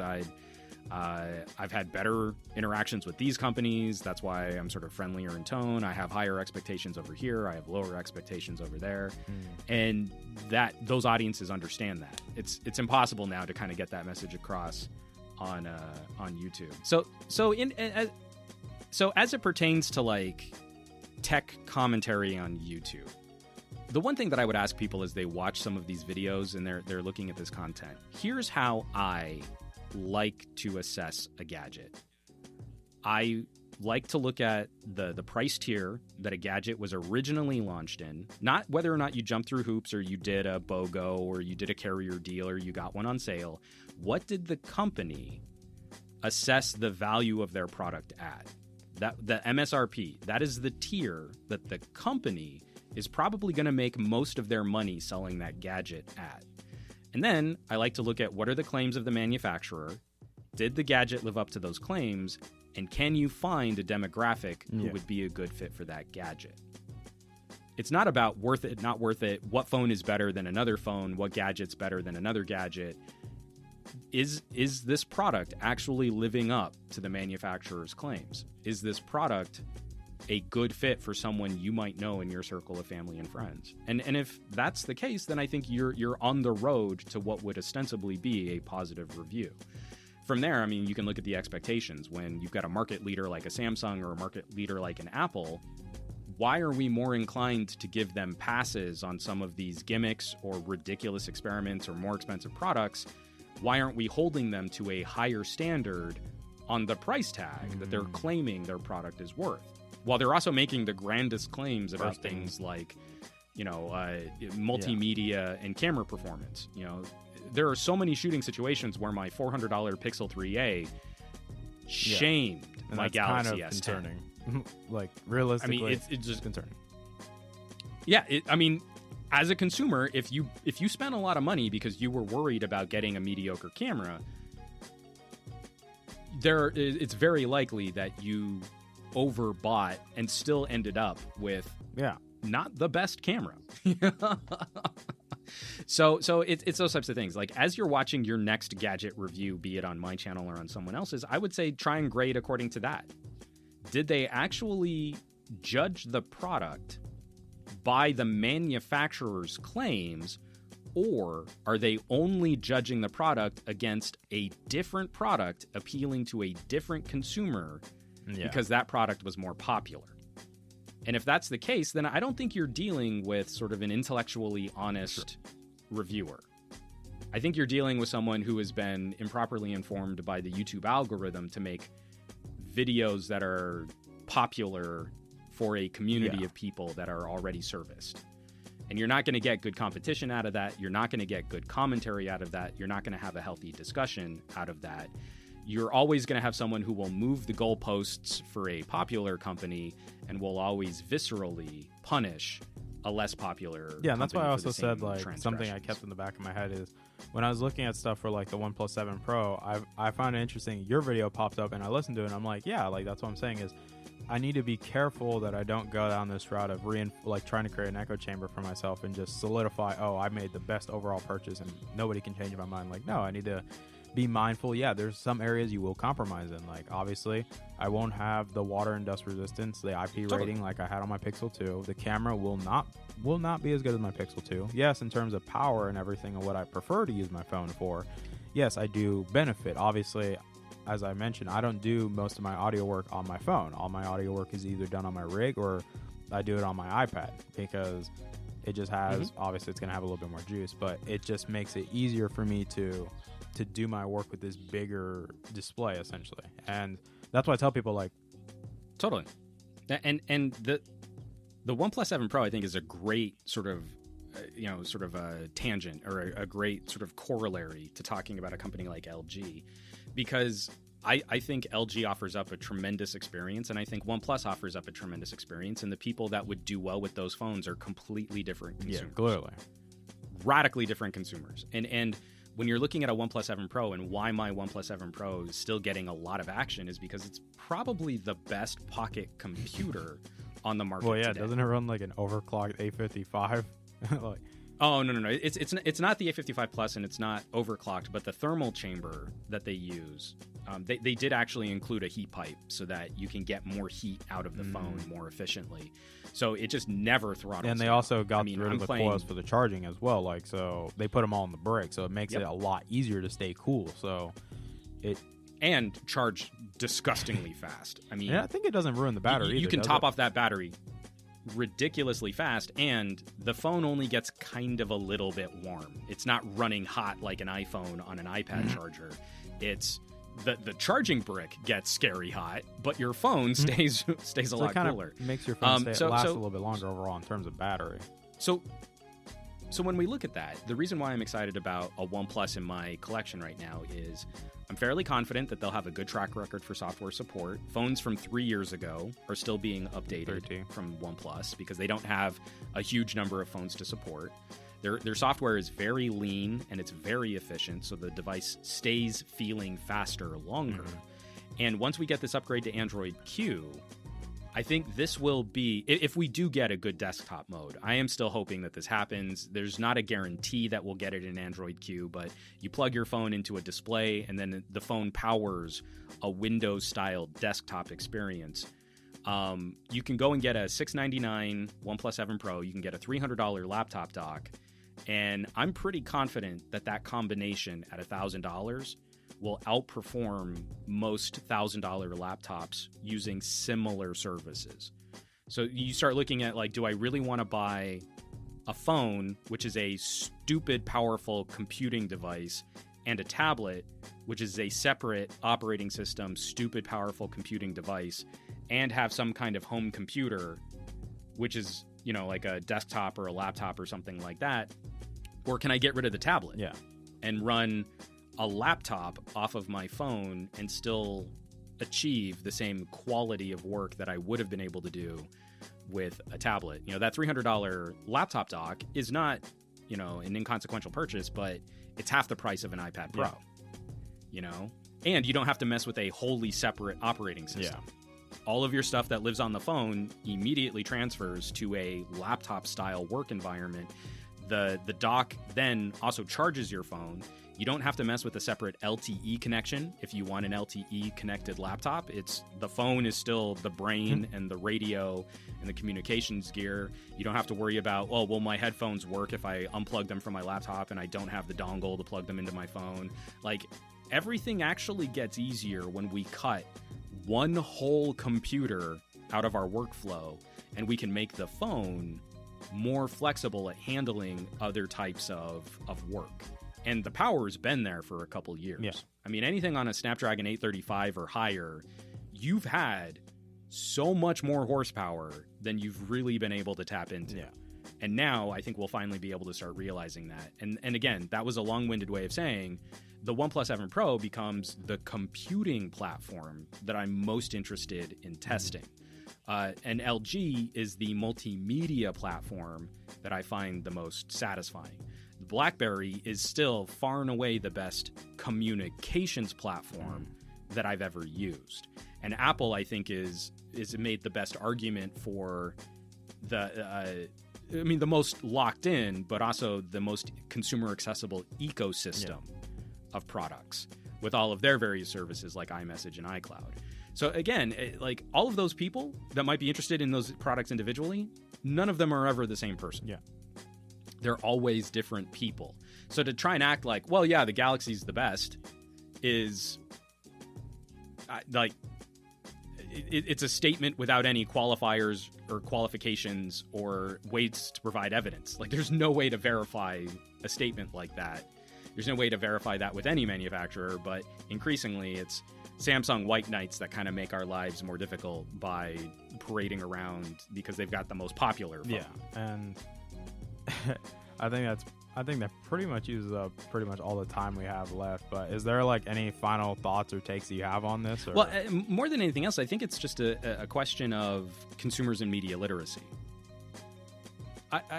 For those of us that claim to be tech savvier than the average bear, I think we need to be leading a few more conversations with our family and friends about the impacts of algorithm-based sorting in social media, of how gamified this content has become, the media influences on sharing and distributing this kind of content, how difficult it is to find new voices when we're looking for stuff. You know, like you search for a topic on YouTube, and it's becoming more difficult to find like smaller channels and smaller producers who might still be putting out high quality content. They're just not as popular, so they don't show up. I think this type of media manipulation, we're still susceptible to it, even though we're tech savvy. And increasingly, I think it's given tech fans a warped sense of how influential YouTube and online distribution is. Because I think consumers have moved on from where tech commentators are right now. I think consumers are ahead of the curve in using their phones longer, getting a better bang for buck, making savvier purchases, examining the mid-range, looking at unlocked options, doing more comparative shopping between the different carriers. And I think it's actually the tech fans that have been de-evolving, that they've fallen behind on the more popularity-based premium phone arguments coming out. Watch a tech review and see what advanced things did they do with the phone. Did they do any heavy lifting with the phone? Did they fire up Skyforce as the game? You know, like a little top-down bullet shooter? Like, did they fire up KOTOR or Grand Theft Auto or Bully or Oddworld or Bright Ridge or Thumper? Adobe Premiere Rush, CC. Right? You know, did they show you how fast this phone can render 4K video? Like, what argument are they making to then arrive at the conclusion that you need to buy a $1,000 phone? And I find like a lot of these tech commentators are hiding behind, well, average consumers don't do things with their phone, so I'm reviewing this phone at a lowest common denominator kind of use. But then they're only likely to recommend phones that cost $800 or more. And we all know a lowest common denominator communicator smartphone use is easily satisfied at $400 to $500. Like that's a nice experience, not a compromise like, oh, I can kind of live with it.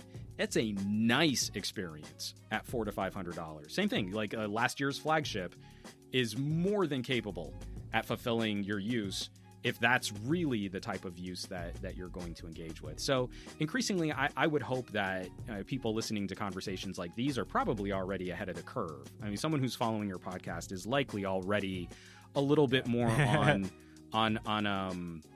a little bit more nuanced in how they approach media and conversations. But that's also why we need to be, like, we can take a lesson from LG as to what not to do. We need to lead those discussions with our family and friends, and then the other tech fans in our circles of friends, so that we can arrive at more nuanced conversation. The smartphone has actually been kind of a dead platform for a couple years now. It's a commodity. Yeah, if we're being honest. It's not exciting. People aren't excited about the prospect of getting a new phone. That's a burden.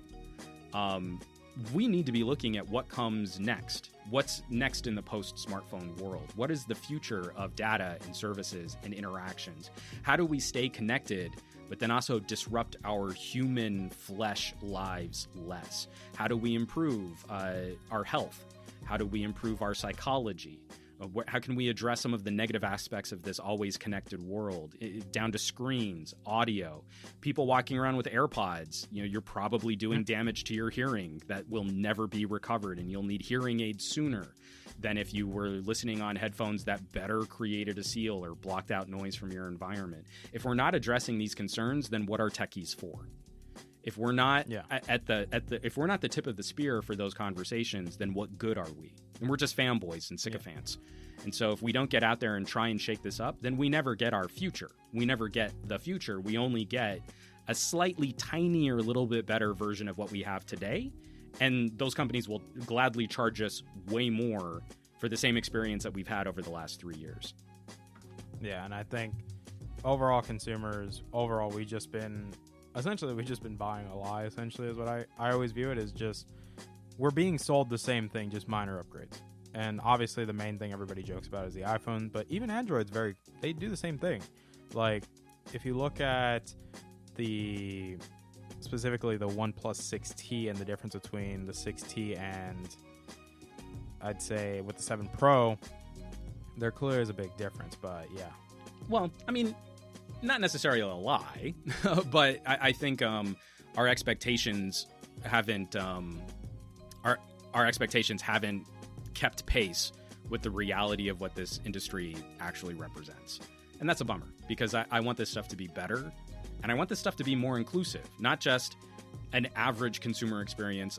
I want to make sure everyone can participate. Maybe you can't hold the phone. Well, then wouldn't radar air gestures be a big perk on a Pixel 4 if you have issues holding a device? Why is that person left out of the 21st century? Because average people don't have these kinds of concerns. And then when we make that product for that person for accessibility, it actually benefits everybody. It becomes control that we all can use and we can all benefit from. Same thing if you're sight impaired or hearing impaired, or you have other concerns that aren't currently being addressed. We talk about a lowest common denominator for general consumers, but then we leave a lot of people out in the cold and they aren't able to participate to the same degree. Yeah. But I think that pretty much covers, obviously, I think in terms of length, yeah, definitely this conversation. Yeah, and actually, I mean, now that you say that, I just looked at the time and I do have to get going. I've got an appointment that I've got to jet for. Like, I'm being honest, this by a long mile takes for the longest podcast I've done, like over 2 hours, but I am sort of trained. My weekly podcast is usually around 2.5 hours. If you get me talking on a topic like this, I can unfortunately go all day long. So I apologize to your listeners that this was kind of a.